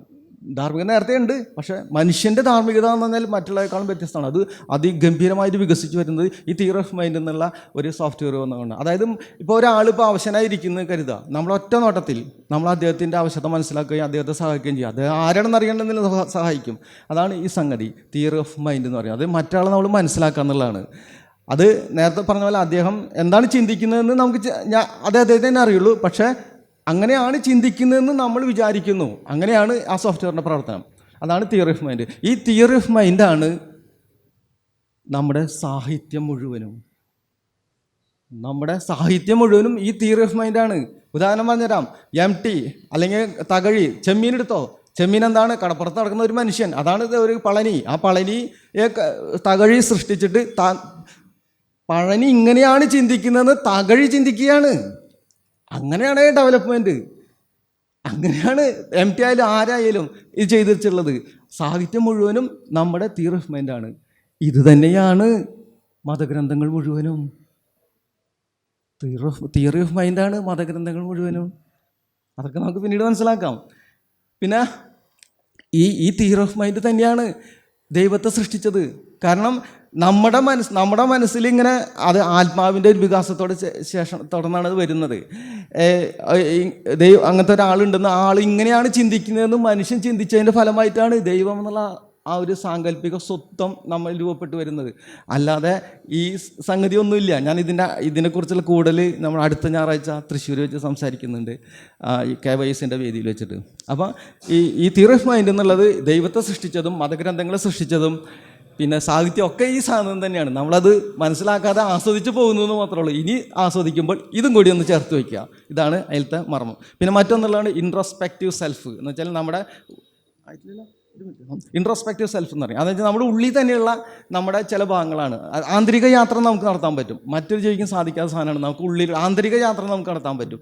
അങ്ങനെ നമ്മുടെ കുറ്റം ഇതില്ല ചില ഈ നമ്മൾ അലങ്കരിക്കുന്നില്ലേ, അലങ്കരിച്ച് കുട്ടപ്പൻ വരാം. ഇപ്പം ഞാൻ അലങ്കരിച്ചിട്ടാവുന്നില്ല, കാരണം എൻ്റെ മുടി തല നരച്ചതാ. എന്നാൽ ആ നരച്ച തല ഇവിടെ പ്രദർശിപ്പിക്കാൻ എനിക്ക് ഇഷ്ടമില്ല. അതുകൊണ്ട് ഞാൻ ഇതാണ്. അപ്പം എന്നെ ഞാൻ അലങ്കരിക്കുന്നു. അതെൻ്റെ ഇൻട്രോസ്പെക്റ്റീവ് സെൽഫിൽ കൂടെയാണ് അത് വരുന്നത്. അതുപോലെ മറ്റൊരു സോഫ്റ്റ്വെയറാണ് ഇത് 1,00,000 വർഷം തൊട്ടാണ് ആരംഭിക്കുന്നത്. അതിന് ഫോസിൽ തെളിവ് ഇഷ്ടം പോലെ ഉണ്ട് നമുക്ക്. അത് ആർക്കിയോളജിക്കൽ തെളിവുകളുണ്ട്. അതുപോലെ മറ്റൊരു സോഫ്റ്റ്വെയറാണ് കഴിഞ്ഞ 40,000 വർഷത്തിന് തൊട്ട് മുമ്പ് രൂപപ്പെട്ടതാണ് ഓട്ടോബയോഗ്രഫിക്കൽ മെമ്മറി. ഓട്ടോബയോഗ്രഫിക്കൽ മെമ്മറി എന്ന് പറഞ്ഞാൽ കഴിഞ്ഞ ഒരാളുടെ ജീവിതത്തിൽ കഴിഞ്ഞ കാലത്ത് സംഭവിച്ച കാര്യങ്ങളൊക്കെ ഓർത്തെടുത്തുകൊണ്ട് അത് വർത്തമാനകാലത്തേക്ക് കൊണ്ടുവന്നുകൊണ്ട് അതിലത്തെ കുറേ ഘടകങ്ങളൊക്കെ വിശകലനം ചെയ്തിട്ട് അതിലെ പെശകുകളൊക്കെ നമ്മൾ ഒഴിവാക്കിക്കൊണ്ട് ഭാവിയിലേക്ക് നീങ്ങാൻ പറ്റുന്നു. ഭാവിയിലേക്ക് ഇതാണ് മനുഷ്യൻ സ്വയം സൃഷ്ടിക്കുന്നു പറഞ്ഞത്. മനുഷ്യൻ സ്വയം സൃഷ്ടിക്കുന്നു പറഞ്ഞാൽ എങ്ങനെയാണ്? അതായത് നമ്മുടെ ഭൂതകാലത്ത് വന്ന അമളികളും തെറ്റുകളൊക്കെ ഉണ്ടല്ലോ, അതിനൊക്കെ പരിഹരിച്ചിട്ട് ഭാവിയിൽ മറ്റൊരു രൂപം, മറ്റൊരു ജീവിതം സൃഷ്ടിക്കാൻ നമുക്ക് സാധിക്കുന്നു. അത് ഈ ഓട്ടോബയോഗ്രഫിക്കൽ മെമ്മറി എന്നുള്ള ഈ സോഫ്റ്റ്വെയർ വന്നതോട് കൂടിയിട്ടാണ്. അതൊക്കെ ഈ സെറിബ്രൽ കോർട്ടെക്സിലാണ് നടക്കുന്നത്. അതോട് കൂടിയിട്ടാണ് മനുഷ്യൻ കൂടുതൽ സ്വയം ഇപ്പോൾ ഗോൾഡൻ ചൈൽഡിൻ്റെ ഒരു മനോഹരമായ പുസ്തകമാണ് മനുഷ്യൻ സ്വയം സൃഷ്ടിക്കുന്നു എന്നുള്ളത്. അത് ബേസ് ഇതാണ്. കാരണം വെച്ചാൽ നാം ഇത്രയും കാലമായിട്ട് നമ്മുടെ മസ്തിഷ്കം വികസിച്ചതിൻ്റെ അടിസ്ഥാനത്തിൽ സ്വയം സൃഷ്ടിച്ചു വന്നതാണ് ഇന്നത്തെ നിലയിലേക്ക് എത്തിയത്. അല്ലാതെ ആ പ്രക്രിയയിൽ നാം ദൈവത്തെയും സൃഷ്ടിച്ചു, മതങ്ങളെയും സൃഷ്ടിച്ചു, സ്വർഗം നരകം അങ്ങനെ ഒരുപാട് ഹൂറികളൊക്കെ നമ്മൾ സൃഷ്ടിച്ചു. കുറേ കോലാഹലമൊക്കെ അലമ്പാക്കി നമ്മുടെ ജീവിതം. അങ്ങനെ തന്നെ നമുക്ക് പറയേണ്ടത്. നാം തന്നെയാണ് നമ്മുടെ ജീവിതം അലമ്പാക്കിയതും മെച്ചപ്പെടുത്തി കൊണ്ടുവരുന്നതും. അതൊക്കെ മറ്റ് ചരിത്ര ഭാഗങ്ങളാണ്. അപ്പോൾ ഈ നമ്മുടെ സെൽഫ് എന്ന് പറയുന്ന നമ്മുടെ അസ്തിത്വം എന്ന് പറയുന്ന ആ ബേസ്മെൻറ്റിൽ നിന്നുകൊണ്ട് അല്ലെങ്കിൽ ആ സോഫ്റ്റ്വെയറിൽ നിന്നുകൊണ്ട് പിൽക്കാലത്ത് ഹോമോ ഇറക്ടസിനോ ഹൈഡൽബർഗൻസിനോ ആ മനുഷ്യൻ്റെ നീയാട്ടത്താലുകൾക്കൊന്നും ഉണ്ടാവാത്ത വിധം മറ്റ് ചില സോഫ്റ്റ്വെയറുകൾ നമുക്ക് രൂപം കൊണ്ടു. അതാണ് നേരത്തെ പറഞ്ഞത്. അതിൻ്റെ ഒക്കെ സമഗ്രമാണ് ഇന്നത്തെ ഇരിക്കുന്ന ഓരോ ഞാന്മാരും. അതിൽ ഞാനും പങ്കാളിയും ഇതാണ്. ഇത്രയും പറഞ്ഞുകൊണ്ട് ഞാൻ ഈ വിഷയം ഇവിടെ നിർത്തുന്നു. അതിനു മുമ്പ് എനിക്കൊരു കാര്യം പറയാനുണ്ട്. അതായത് ഈ പറഞ്ഞതൊന്നും രാജു വാടാനപ്പയുടെ സ്വന്തമല്ല. അതാണ് എനിക്ക് പറയാനുള്ള ഏറ്റവും പ്രധാനപ്പെട്ട കാര്യം. ഞാനിത് കടം കൊണ്ടതാണ്. അവർ കണ്ടെത്തിയ കാര്യങ്ങൾ ക്രോണോളജിക്കലി ആയിട്ട് ഇങ്ങനെ കാലാനുക്രമികമായിട്ട് അവതരിപ്പിച്ചു എന്നുള്ളൂ. ആദ്യത്തെ നന്ദി ഞാൻ അവരോടാണ് പറയുന്നത്. പിന്നെ ഇത്രയും നേരം എൻ്റെ ഇത് കേട്ടിരുന്ന എല്ലാ സുഹൃത്തുക്കളോടും ഞാൻ എൻ്റെ ഹൃദയംഗമമായി നന്ദി പറയുന്നു. മറ്റൊന്ന് പഠനകേന്ദ്രമാണ് എൻ്റെ ഇപ്പം ഞങ്ങളിപ്പോൾ ഭയങ്കര ഇതിലാണ്, രംഗം പോലെ ആയിട്ടുണ്ട്. അപ്പോൾ അവരോടും ഞാൻ നന്ദി പറയുന്നു. നിർത്തുന്നു. പിന്നെ നമ്മളെ പ്രഭാഷണത്തിൻ്റെ സ്റ്റാർട്ടിങ്ങിൽ തന്നെ ഞാൻ സത്യശീൽ എന്നാണ് എൻ്റെ പേര്, പാലക്കാട് നിന്ന് വരുന്നതാണ്. ഞാൻ കാഴ്ചയില്ലാത്ത ഒരാളാണ്, ഒരു അന്വേഷകനാണ്. ഓക്കെ. അപ്പോൾ ഇതിൽ നമ്മൾ പ്രഭാഷണം സ്റ്റാർട്ട് ചെയ്തപ്പോൾ അഹം ബ്രഹ്മാസ്മി എന്നുള്ള ഒരു സിദ്ധാന്തത്തെ പിന്നെ നമ്മൾ ചെറിയൊരു ഗ്രാമത്തിലുണ്ടായ ചെറിയൊരു കാര്യമായിട്ട് ചുരുക്കിക്കൊണ്ട് യുക്തിവാദത്തെ ഒന്നുകൂടി നമുക്ക് വികസിപ്പിക്കേണ്ട സ്ഥലത്ത് അതിനെ കൂടി ഉൾപ്പെടുത്താതെ പോയി എന്നുള്ളൊരു കാര്യമാണ് നമുക്ക് പറയാനുള്ളത്. അതായത് നമ്മൾ 8ാം ക്ലാസ്സിൽ തന്നെ നമ്മളെ കുട്ടികളെ നമ്മൾ പഠിപ്പിക്കുന്നുണ്ട്. ആകെ ഉള്ളത് ന്യൂട്രോണും പ്രോട്ടോണും ഇലക്ട്രോണുമാണ്. 8ാം ക്ലാസ്സിൽ നമ്മൾ പഠിക്കുന്നുണ്ട് കുട്ടികളെ. ഇനി ഐൻസ്റ്റീൻ പറയുന്നു E=mc². അതായത് ഊർജവും മാറ്ററും ഒന്ന് തന്നെയാണെന്ന്. ഇത് തന്നെയല്ലേ അഹം ബ്രഹ്മാസ്മി എന്ന് പറയുമ്പോൾ ആത്യന്തികമായി ഒന്ന് മാത്രമേ ഉള്ളൂ എന്ന് അവിടെ വെച്ചിട്ട് നമ്മൾ യുക്തിപരമായി അതിനെ സമീപിക്കുന്നതിന് പകരം അത് കുറച്ച് ആൾക്കാർ കണ്ടെത്തിയ ഒരു ചെറിയൊരു കാര്യമായിട്ട് അതിന് ചുരുക്കി പറയാതെ നമ്മുടെ യുക്തിവാദത്തെ ഒന്നുകൂടി വികസിപ്പിക്കുന്നതിന് അഹം ബ്രഹ്മാസ്മി എന്നുള്ള കൺസെപ്റ്റ് ഒന്നുകൂടി വികസിപ്പിച്ചുകൂടെ എന്നാണ് എൻ്റെ ഒരു സംശയമാണ്, ചോദ്യമാണ്. ഇനി രണ്ടാമത്തെ ഒരു സാധനമുള്ളത് അഹംബോധവും അസ്തിത്വബോധവും തമ്മിൽ നമ്മൾ വേർതിരിക്കുന്നതിൽ പരാജയപ്പെടുന്നുണ്ടോ എന്ന് എനിക്കൊരു സംശയം. അതായത് അസ്തിത്വബോധം മറ്റുള്ള മൃഗങ്ങൾക്കൊക്കെ അഹംബോധമില്ല, പക്ഷെ അവർക്കൊക്കെ അസ്തിത്വബോധമുണ്ട്. കാരണം ആ മൃഗങ്ങളൊന്നും അവരുടെ മൃഗങ്ങളുടെ ഇടയിൽ പരസ്പരം കൊല്ലുകയോ ഈ പ്രകൃതിയെ നശിപ്പിച്ചുകൊണ്ട് അസ്തിത്വത്തെ ഇല്ലാതാക്കാനോ ശ്രമിക്കുന്നില്ല. മനുഷ്യൻ മാത്രമാണ് ആരാൻ്റെ തലക്ക് ബോംബിട്ടിട്ട് പരസ്പരം കൊല്ലുകയും പ്രകൃതിയെ നശിപ്പിച്ചുകൊണ്ട് സ്വന്തം എക്സിസ്റ്റൻസ് തന്നെ നശിപ്പിക്കാൻ വേണ്ടി ശ്രമിക്കുന്നത്. അപ്പോൾ അസ്തിത്വബോധം മനുഷ്യനുണ്ടായിരുന്നെങ്കിൽ അങ്ങനെയൊന്നും സംഭവിക്കാൻ പാടില്ല. അതിന് പകരമുള്ളത് മനുഷ്യനുള്ളത് അഹംബോധമാണ് എന്നാണ് എൻ്റെ ഒരു കൺസെപ്റ്റ് കേട്ടോ. അഹംബോധം എന്ന് പറഞ്ഞാൽ നമ്മൾ ഇവിടെ വന്നു, നമ്മൾ ഏതോ ഒരു വീട്ടിൽ ജനിക്കുകയും ആ വീട്ടിലുള്ള സാഹചര്യത്തിനനുസരിച്ച് ഒരു പേഴ്സണാലിറ്റി നമ്മുടെ ഉള്ളിലേക്ക് വികസിപ്പിച്ചെടുക്കുകയും ചെയ്യുന്നു. അതായത് നമ്മൾ ഒരു പ്രത്യേക ജാതിക്കാരനോ മതക്കാരനോ ഒരേ മനുഷ്യനെ തന്നെ ഒരു വീട്ടിൽ നമ്മൾ അയാൾ ജനിച്ചു അല്ലെങ്കിൽ അവിടെ വളർത്തപ്പെടുമ്പോൾ അയാൾ കാതറാവും. അതേ മനുഷ്യൻ തന്നെ വേറെ സ്ഥലത്തായിരുന്നെങ്കിൽ അയാൾ രാമൻകുട്ടിയോ അല്ലെങ്കിൽ മറ്റൊടിക്കാണെങ്കിൽ ക്രിസ്റ്റഫർ ഹംഫ്രിയോ ആരെങ്കിലും ആയിത്തീരും. അപ്പോൾ ഈ പേഴ്സണാലിറ്റിയെയാണ് നമ്മൾ അഹംബോധം എന്ന് ഞാൻ വിളിക്കുന്നത്. അപ്പോൾ ഈ അഹംബോധമാണ് മനുഷ്യനുള്ളത്. അതിൽ നിന്നാണ് യുദ്ധങ്ങൾ ഉണ്ടാകുന്നത്. സ്വന്തം ജൈവവർഗത്തെ നശിപ്പിക്കുന്ന രീതിയിൽ ഈ അഹന്തയാണ് മനുഷ്യനുള്ളത്. മറ്റു മൃഗങ്ങൾ കാണാൻ അസ്തിത്വബോധമുള്ളത്. മനുഷ്യൻ സ്വന്തം അസ്തിത്വബോധത്തെ വികസിപ്പിച്ചെടുക്കാൻ അവന് സാധിച്ചാൽ മാത്രമേ ഈ പരിണാമത്തോട് നമുക്കുള്ള കടമ തീർക്കാൻ പറ്റൂ എന്നുള്ള ഒരു വിശ്വാസമാണ് എനിക്കുള്ള. അതിനെപ്പറ്റി ഒരു റിസ്പോണ്ട്. അഹം ബ്രഹ്മാസ്മി അടക്കമുള്ള കാര്യങ്ങൾ പഴയകാലം മനുഷ്യന്മാരുടെ ഉത്തരങ്ങളാണ്. ഞാൻ ആ ഉത്തരങ്ങളെ എന്താ പറയുക അധിക്ഷേപിക്കില്ല. കാരണം അത് ഉൽപ്പാദിപ്പിച്ച കാലഘട്ടത്തിലെ മനുഷ്യരുടെ നിലനിൽപ്പിന് വേണ്ടി അവർ ആർജിച്ചെടുത്ത അറിവാണത്. പക്ഷെ ആ അറിവുകളെ ഇങ്ങോട്ട് 21-ാം നൂറ്റാണ്ടിൽ കൊണ്ടുവരുമ്പോൾ ശക്തമായിട്ട് അതിനെ എതിർക്കും. കാരണം അത് പഴയകാലം മനുഷ്യരുടെ അതിജീവനത്തിന് വേണ്ടി ഉണ്ടാക്കിയതാണ് അഹം ബ്രഹ്മാസ്മി അടക്കമുള്ള അത്തരം കാര്യങ്ങൾ. അത് പഴയ അറിവാണ്. ആ അറിവുകൾ അത് ഉൽപ്പാദിച്ചവർ പോയി, അതിൻ്റെ അനുഭവങ്ങളൊക്കെ അവർ ആസ്വദിച്ച് അവർ പോയി, അറിവോടെ നിന്നു. പക്ഷെ ഇന്നും ഭൂരിപക്ഷം ആളുകളും ആ അറിവുകളെ ഇങ്ങോട്ട് വലിച്ചുകൊണ്ട് വരുന്നത്. അതിൻ്റെ കാരണം വേറെയാണ്. അതിൻ്റെ കാരണം ഈ അവരുടെ അതിജീവനം തന്നെയാണ്. കാരണം മതം വിറ്റാൽ നമുക്ക് ജീവിക്കാൻ പറ്റുന്നുള്ള തിരിച്ചറിവ് തന്നെയാണ് ഇക്കാലത്തും ഈ സംഗതികളൊക്കെ കൊണ്ടു നടക്കുന്നത്. കാരണം ഈ കപ്പൽ കച്ചവടക്കാരനും ഉണ്ടല്ലോ. കപ്പൽ കച്ചവടക്കാരനാണ് പൗരോഹിത്യം, കപ്പലണ്ടി കച്ചവടക്കാരാണ് അൽമായർ. ഇതാണ് നമ്മൾ തിരിച്ചറിഞ്ഞാൽ മതി. കാരണം ഇത് സാധിക്കുന്നത് ഈ മതത്തിനെ ഉപയോഗിച്ചുകൊണ്ട് ജീവിക്കാൻ പറ്റുന്നത് കൊണ്ടാണ്. അത് പഴയ കാലത്ത് സംഭവിച്ച കാര്യങ്ങളാണ് അവരുടെ അതിജീവനത്തിന് വേണ്ടി. കുറഞ്ഞത് കഴിഞ്ഞൊരു 5000 വർഷത്തിന് തൊട്ടാണ് കഴിഞ്ഞ 5000 വർഷം തൊട്ടാണ് ഈ മതങ്ങളും ദൈവങ്ങളൊക്കെ വരുന്നത്. അത് ഭൂമിയിലെ എല്ലായിടത്തുമല്ല, ഇറാഖിലെ മെസോപ്പൊട്ടോമിയയിൽ മാത്രമാണ് അന്ന് സിവിലൈസേഷൻ വരുന്നത്, നാഗരികത വരുന്നത്. അവിടെ മാത്രമാണ് ഈ ദൈവങ്ങളെ ആദ്യമായിട്ട് മനുഷ്യൻ ഉൽപ്പാദിപ്പിച്ചത്. അവിടെ മാത്രം, ആ കാലഘട്ടത്തിൽ അവിടെ മാത്രം. പിന്നീടാണ് അത് ഈജിപ്തിലേക്കും പിന്നെ ഗ്രീസിലേക്കും ഒക്കെ വ്യാപിക്കുക, ഇന്ത്യയിലേക്ക് വരുന്നത്. എവിടെ നാഗരികത വന്നുവോ അവിടേക്ക് ഇത് വന്നു. അപ്പോൾ അതൊക്കെ ഉപയോഗിച്ചത് ഇതാണ്. ആ തുടർച്ചയിലാണ് ഈ അഹം ബ്രഹ്മാസ്മിയൊക്കെ വരുന്നത്. അതൊക്കെ നമുക്ക് വിശദമായി മറ്റൊരു തലത്തിൽ പറയേണ്ടതാണ്. പിന്നെ പറയാം. പിന്നെ മറ്റൊരു കാര്യം വെച്ചാൽ മറ്റു മൃഗങ്ങൾക്ക് ജന്മവാസനകളേ ഉള്ളൂ. അത് അവരങ്ങനെയാണ് ജീവിക്കുന്നത്. പശു ആയാലും ആടായാലും എന്തായാലും നമ്മൾ വളർത്തുന്ന മൃഗങ്ങളായാലും മറ്റ് കാട്ടിലെ മൃഗങ്ങളായാലും അവർക്ക് ജന്മവാസനകളാണുള്ളത്. പക്ഷെ മനുഷ്യനതല്ല. മനുഷ്യന് അതിൻ്റെ മുകളിൽ വൈകാരിക ബ്രെയിൻ ഉണ്ട്. അത് സസ്തനികളുടെയാണ്. അത് കഴിഞ്ഞ 20 കോടി വർഷം തൊട്ട് ജുറാസിക് യുഗത്തിലാണ് അതൊക്കെ രൂപപ്പെട്ട് വരുന്നത്. അതിനുശേഷം കഴിഞ്ഞ പ്ലീസ്റ്റോസൻ യുഗത്തിലാണ് നമ്മുടെ ബ്രെയിൻ വികസിച്ച്, നമ്മുടെ ഈ സെർബർ കോർട്ടെക്സ് വികസിച്ച് നാം ചിന്തിക്കുന്ന തരത്തിൽ വരുന്നത്. മനുഷ്യൻ മാറി വരുന്നത് ഇവിടെയാണ്. ജീവലോകത്തുള്ള ഒരു ജീവി തന്നെയാണെങ്കിലും മനുഷ്യനിൽ മാത്രം ഈ പ്രത്യേകതകൾ സംഭവിക്കുന്നു പരിണാമത്തിലൂടെ. അത് നേരത്തെ പറഞ്ഞ പോലെ കുറേ ജീനുകളുടെ ഡ്യൂപ്ലിക്കേഷനാണ്. അതൊക്കെ ഞാൻ എൻ്റെ ആദ്യത്തെ പുസ്തകത്തിൽ കുറേ നന്നായി വിശദീകരിച്ചിട്ടുണ്ട്. താല്പര്യമുള്ളവരെ ആ പുസ്തകം അവിടെ ഉണ്ടെങ്കിൽ അത് വായിക്കുക. അങ്ങനെയാണ് സംഭവിക്കുന്നത്. മനുഷ്യനിങ്ങനെ സംഭവിച്ചത് കൊണ്ട് പലരും ഇരുട്ടിത്തപ്പുകയാണ് ഇതെന്താണെന്നുള്ളത്. അവിടെയാണ് ഈ മതം വരുന്നത്. ഈ എന്താ പറയുക, ഈ ഫ്രീ വിൽ ഇങ്ങനെ സ്വന്തമായി ചിന്തിക്കാനുള്ള കഴിവ് ദൈവം തന്നതെന്ന് പറഞ്ഞു. ദൈവം തന്നതല്ല, പരിണാമമാണ് നമുക്കതിനെ രൂപപ്പെടുത്തിയെടുത്തത്. അത് ലക്ഷക്കണക്കിന് വർഷങ്ങളിലൂടെ നമ്മൾ കണ്ട ഹോമോ ഹാബിലിസ് തൊട്ട് അത് തുടങ്ങുകയാണ്. ആ ചരിത്രം മുഴുവനും നമ്മൾ അതിൽ നിന്ന് മാറി നിൽക്കുന്നത് കൊണ്ടാണ് മതക്കാരും ഇത്തരം ആശയങ്ങളൊക്കെ ഇങ്ങോട്ട് കയറി വരുന്നത്. ഞാൻ നേരത്തെ പറഞ്ഞില്ലേ, ഭൂതകാല അറിവുകൾ കയറി വരുന്നു എന്ന്. ഈ കാലത്തെ മനുഷ്യന്മാരായതുകൊണ്ട് നമ്മൾ ഈ കാലത്തെ അറിവുകൾ ആർജിച്ച് അതനുസരിച്ച് ജീവിച്ച് ഇന്നത്തെ ആധുനിക മനുഷ്യനായാൽ ആ ഭൂതകാല അറിവുകൾ അവിടെ കുഴി കൊടുക്കും. പക്ഷേ നമ്മൾ അതിന് ഒരുപെടാതെ ആ ഭൂതകാല അറിവുകൾ ഇങ്ങോട്ട് കയറി വരുന്നു. അവർ കയറി വന്നാൽ നമ്മളെ ഭരിക്കുന്നു. അതാണ് ഓരോ മനുഷ്യനെയും ഭരിക്കുന്നത് ഈ മതം. അതിന് കാരണം അതാണ്. ഇത് നമ്മൾ ഇതുവരെ വിശദീകരിക്കുന്നില്ല, നമ്മളെത്തുന്നില്ല. അതാണ് പ്രശ്നം.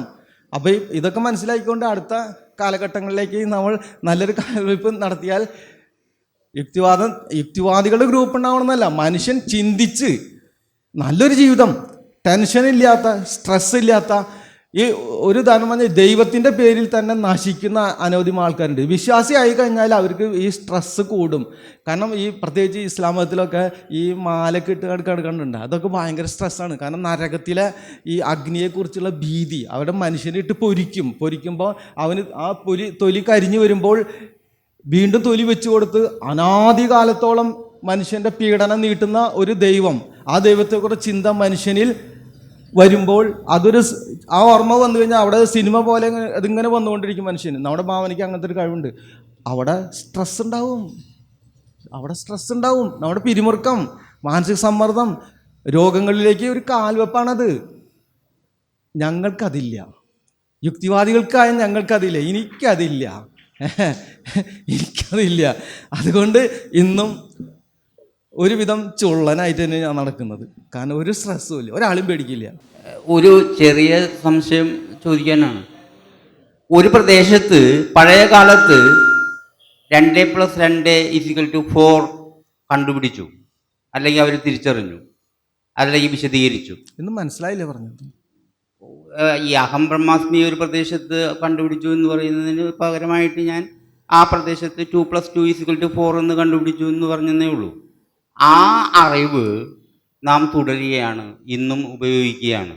അന്ന് കണ്ടുപിടിച്ച ആ അറിവ് അവിടെ ഉപേക്ഷിക്കുക എന്ന് പറഞ്ഞതിനോട് ഒരു വിയോജിപ്പ് എനിക്ക് പ്രകടിപ്പിക്കേണ്ടി വരില്ല. അത് നമ്മൾ ചിലപ്പോൾ തുടരേണ്ടി വരില്ലേ? അതെ, അറിവിൻ്റെ കാര്യം എന്ന് പറഞ്ഞാലേ മറ്റ് ജീവികൾക്കെല്ലാം ജന്മവാസനകളാണ്. നേരത്തെ പറഞ്ഞു, ജന്മവാസനകളാണ് അവർക്കുള്ളത്. പക്ഷെ മനുഷ്യന് ഈ സെർബ്രൽ കോർട്ടെക്സ് വികസിച്ചതിൻ്റെ ഫലമായി ചിന്തിക്കാൻ പറ്റും. ചിന്തിക്കുമ്പോഴാണ് നാം അറിവ് ഉൽപ്പാദിപ്പിക്കുന്നത്. അതിൻ്റെ ഉദാഹരണമാണ് നമ്മൾ നേരത്തെ കാണിച്ച ഹോമോ ഇറക്ടസ് ഒക്കെ നിർമ്മിച്ച ഉപകരണങ്ങൾ. അത് ചിന്തിച്ചത് കൊണ്ടാണ് ആ ഉപകരണം നിർമ്മിക്കാൻ സാധിച്ചത്. ഞാനെന്ന സാധനം അതിൻ്റെ തുടർച്ചയാണ്.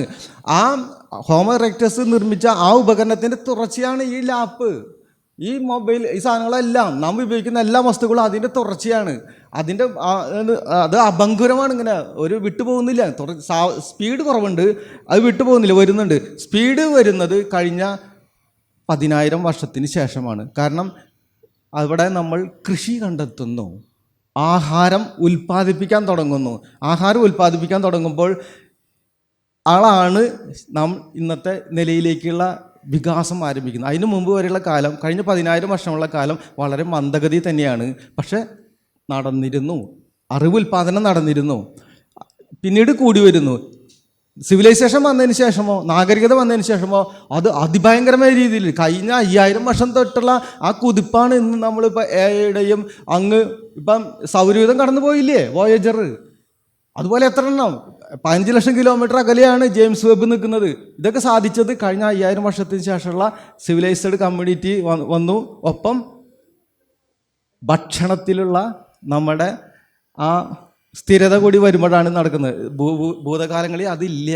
അലഞ്ഞു നടക്കുന്ന മനുഷ്യനെ, ആഹാരത്തിന് വേണ്ടി അലഞ്ഞു നടക്കുന്ന മനുഷ്യന് ദൈവത്തെ സൃഷ്ടിക്കാൻ പറ്റില്ല. അതിന് സുസ്ഥിരമായി ഭക്ഷണം, നാളത്തെ ഭക്ഷണം, എനർജി, ഭക്ഷണം എന്ന് പറഞ്ഞാൽ എനർജി എന്ന അർത്ഥത്തിലെടുക്കുക. എനർജി നമുക്ക് കിട്ടണം. എനർജി കിട്ടുമ്പോഴാണ് ഇതൊക്കെ സംഭവിക്കുള്ളൂ. അത് കിട്ടുന്നത് കഴിഞ്ഞ 5000 വർഷം തൊട്ട്. അതിൻ്റെ കാര്യങ്ങൾ ഒരുപാടുണ്ട്. അതൊന്നും ഇവിടെ വിശദീകരിക്കാൻ നമുക്ക് സമയമില്ല. പിന്നീട് ഒരിക്കൽ പഠനകേന്ദ്രത്തിൻ്റെ തന്നെ വേദിയിൽ ഞാനത് സംസാരിക്കാമെന്ന് ഉറപ്പ് തന്നുകൊണ്ട് ഞാൻ നിർത്തുന്നു. മതി. ഒരു ചെറിയ ചോദ്യം കൂടി. സാറിൻ്റെ പ്രഭാഷണം വളരെ നന്നായിരുന്നു. അപ്പോൾ കൂടെ പറഞ്ഞ രീതിയിൽ ഒരു സംശയം, നമ്മൾ ഹോമോ സാപ്പിയൻസിൻ്റെ കാര്യം പറഞ്ഞപ്പോൾ നമ്മളതിൻ്റെ ചരിത്രം ബാക്കിലേക്ക് പോയപ്പോൾ പെട്ടെന്ന് വീണ്ടും ആഫ്രിക്കയിലേക്ക് പോയി. അതായത് 3 ലക്ഷം വർഷം മുമ്പ് കിട്ടിയ തലയൊട്ടി ആഫ്രിക്കയിൽ നിന്നാണ് കണ്ടെത്തി എന്ന് പറഞ്ഞു. അതിന് മുമ്പ് ഹോമോ ഇറക്ടസിൻ്റെ കാര്യം പറയുമ്പോൾ 15 ലക്ഷം വർഷം മുമ്പ് നമ്മൾ ഉരുത്തിരിഞ്ഞത് ടൂൾ ഉണ്ടാക്കൽ, അഗ്നി കണ്ടത്, ആഫ്രിക്കയിൽ നിന്ന് വിട്ടുപോകൽ, ഇത് മൂന്നാണ് ഒരു കാരണമായിട്ട് പറഞ്ഞത്. അപ്പോൾ എന്തുകൊണ്ടാണ് ആഫ്രിക്കയിൽ നിന്നും വിട്ടുപോയ സ്ഥലത്ത് ഈ ഹോമോ സാപ്പിയൻസിൻ്റെ തലയൊട്ടി ഈ 3 ലക്ഷം വർഷം മുമ്പ് വീണ്ടും ആഫ്രിക്കയിൽ തന്നെ പോയി കണ്ടെത്താൻ കാരണം? അത് നമ്മുടെ മുൻധാരണ ആഫ്രിക്കയിൽ നിന്ന് ഇത് തുടങ്ങുള്ളൂ എന്നുള്ളൊരു ധാരണ കാരണം അങ്ങനെ വന്നതാണോ? ആഫ്രിക്ക തന്നെയാണ് നമ്മുടെ ഈറ്റില്ലം. ആഫ്രിക്കയിലാണ് നാം പരിണമിച്ചു വന്നത്. കഴിഞ്ഞൊരു 6 കോടി വർഷം തൊട്ടെടുത്ത, അതായത് പാലിയോസിൻ എന്നാണ് ആ കാലത്തിൻ്റെ പേര്. ആ കാലം മുതൽ മനുഷ്യൻ്റെ പരിണാമം വരെയുള്ള എല്ലാ പ്രക്രിയകളും ആഫ്രിക്കയിലാണ് നടക്കുന്നത്. അതിൻ്റെ ഇടയിൽ 70 ലക്ഷം വർഷം തൊട്ട് മനുഷ്യൻ്റെ പരിണാമം നടക്കുന്നുണ്ട്. പക്ഷേ അതിൽ 24 ഹോമോ ഇറക്ടസ് വന്നത് മുതൽ പുറത്തേക്ക് കിടക്കുന്നുണ്ട്. ബാക്കിയുള്ള എല്ലാ പ്രക്രിയകളും നടക്കുന്നത് ഈ ആഫ്രിക്കയിൽ തന്നെയാണ്. അപ്പോൾ അതിൻ്റെ ഫലമായിട്ടേ, അതായത് മനുഷ്യൻ 3 ലക്ഷം വർഷം തൊട്ടാണ് ആഫ്രിക്കയിൽ ഉണ്ടാവുന്നത്. പിന്നീട് മനുഷ്യൻ കഴിഞ്ഞ 60,000 വർഷം തൊട്ടാണ് ആഫ്രിക്കയിൽ നിന്ന് പുറത്ത് കടന്ന് യൂറോപ്പിലേക്കും ഏഷ്യയിലേക്കും പിന്നെ ആസ്ട്രേലിയയിലേക്ക് ഒരു 60,000 വർഷം തൊട്ട് തന്നെ അവിടെ എത്തിയിട്ടുണ്ട്. പിന്നെ ഏറ്റവും ലാസ്റ്റ് വരുന്നത് അമേരിക്കൻ ഭൂഖണ്ഡങ്ങളിലാണ്. അതുപോലെ എല്ലാ ഭാഗങ്ങളിലേക്കും നമ്മൾ വ്യാപിക്കുന്നു. ഇതാണ് അതിൻ്റെ പരിണാമ ചരിത്രം. അത് സംഭവിക്കുന്ന, അതായത് ആഫ്രിക്കയിലാണ് എല്ലാം സംഭവിച്ചത്. അവിടെ വെച്ചിട്ട് അതുപോലെ ഹോമോ ഹൈഡൽബർഗൻസിസ് അവരും പുറത്ത് കടന്നിട്ടുണ്ട്. ഞാൻ അതിൻ്റെ ഒക്കെ ഉൾപ്പെടുത്തി കഴിഞ്ഞാൽ നമ്മുടെ സമയം പോകുമല്ലോ, അകാനം ചെയ്തില്ല. അപ്പം അതുപോലെ നിയാണ്ടർത്താലുകൾ അവരുണ്ട്, ഡെനിസോം മനുഷ്യനുണ്ട്, പിന്നെ അനവധി പൂർവിക മനുഷ്യന്മാരുണ്ട്. 9ഓളം പൂർവിക മനുഷ്യന്മാർ കഴിഞ്ഞ 40,000 വർഷം മുമ്പ് ഉണ്ടായിരുന്നു. അവരൊക്കെ ഭൂമിയിൽ പലയിടത്തായി ചുറ്റിക്കറങ്ങി കടന്നിരുന്നു. ഒക്കെ ഈ ഞാന്മാർ തന്നെയാണ്. ഇന്നിപ്പോൾ ഹോമോ സാപ്പിയൻസ് എന്ന് പറയുന്ന നാം മാത്രം അവശേഷിക്കുന്നു. അതാണ് യാഥാർത്ഥ്യം. സാർ ഒരു കുഞ്ഞു കാര്യവും കൂടി അതുകൊണ്ട് ഇപ്പോൾ പൂർത്തിയാവുമെന്ന് ഞാൻ വിചാരിക്കണം. വേറൊന്നുമില്ല. അപ്പോൾ ഈ പരിണാമ ചരിത്രത്തിൽ മനുഷ്യൻ്റെ അല്ലെങ്കിൽ മനുഷ്യനെ പോലെ അപൂർവം ചില ജീവികളുടെ മാത്രം മസ്തിഷ്കത്തിന് വലിപ്പത്തിലും രൂപത്തിലും നമ്മുടെ പ്രവർത്തനത്തിനും ഈ വികാസമുണ്ടായതിന് കാലാവസ്ഥക്കോ ഭക്ഷണ രീതികൾക്കോ എന്തെങ്കിലും അടിസ്ഥാന കാര്യങ്ങളുണ്ടാകും? അതുകൂടി ഉണ്ട്. നമ്മുടെ മസ്തിഷ്കം വികസിച്ച് വന്നത് കഴിഞ്ഞ 24 ലക്ഷം വർഷം തൊട്ടുള്ള ജീനുകളുടെ സെർബ്രത്തിൽ പ്രവർത്തിക്കുന്ന ജീനുകളുടെ ഡ്യൂപ്ലിക്കേഷനാണ്. അങ്ങനത്തെ ഒരു 10-12ഓളം ജീനുകളുണ്ട്.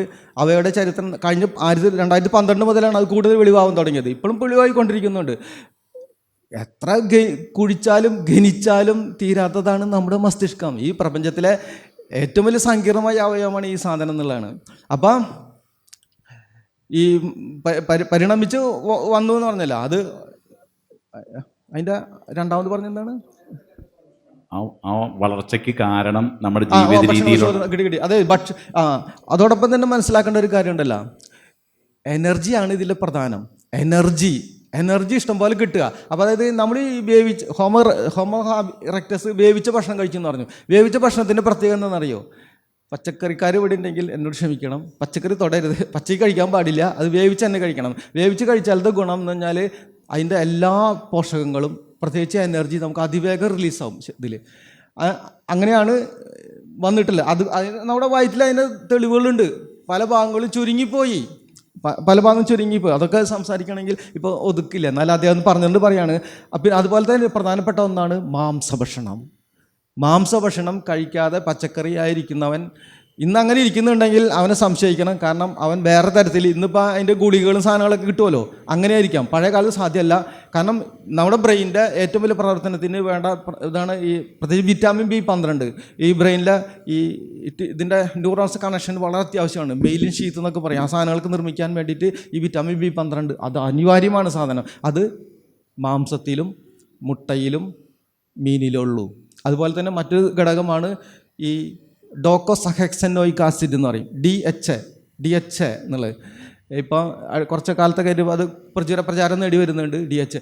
അത് അതിപ്രധാനമാണ് ഈ സാധനം. അതായത് കുട്ടിക്ക് 6 മാസമായിട്ട് കുട്ടിക്ക് അന്നപ്രാശമല്ല നടത്തേണ്ടത്, മീനാണ് കൊടുക്കേണ്ടത്, ചാളിയും അയിലൊക്കെ കൊടുക്കേണ്ടത്. കാരണം അതിനകത്താണ് ഈ സാധനം ഉള്ളത്. ഗുളിക വാങ്ങിച്ച് കിട്ടിയാലൊന്നും കിട്ടില്ല. അതൊന്നും വലിച്ചെടുക്കാൻ പറ്റില്ല. നാച്ചുറായിട്ട് കിട്ടണമെങ്കിൽ നമുക്ക് ഈ ചെറു മത്സ്യങ്ങൾ ധാരാളമായി കഴിക്കുക. എല്ലാവർക്കും പ്രായഭേദമന്യേ എല്ലാ മനുഷ്യരും എല്ലാവരും ധാരാളം മത്സ്യം കഴിക്കുക. അപ്പോൾ ഈ പറഞ്ഞ സാധനങ്ങളൊക്കെ നമുക്ക് കിട്ടും. അങ്ങനെ നമ്മുടെ ഒരു സ്വസ്ഥമായ അവസ്ഥ, അതായത് ഡിമെൻഷ്യ അടക്കമുള്ള ഒരുപാട് ബ്രെയിൻ രോഗങ്ങളാൽ നമ്മൾ വലയപ്പെടുന്ന രോഗത്തിലാണ്. അതിൻ്റെ പ്രധാന കാരണങ്ങളിലൊന്ന് പോഷക ദാരിദ്ര്യമാണ്. ഇഷ്ടംപോലെ ഭക്ഷണം ഉണ്ടെങ്കിലും പോഷക ദാരിദ്ര്യം എന്നാണ് നമ്മൾ അനുഭവിക്കുന്നത്. അതിൽ നിന്ന് കയറാൻ യുക്തിവാദികളായി നാം കുറച്ച് സയൻസ് പഠിച്ച് തീരും. ഇത്രയും പറഞ്ഞ് ഞാൻ നിർത്തുന്നു.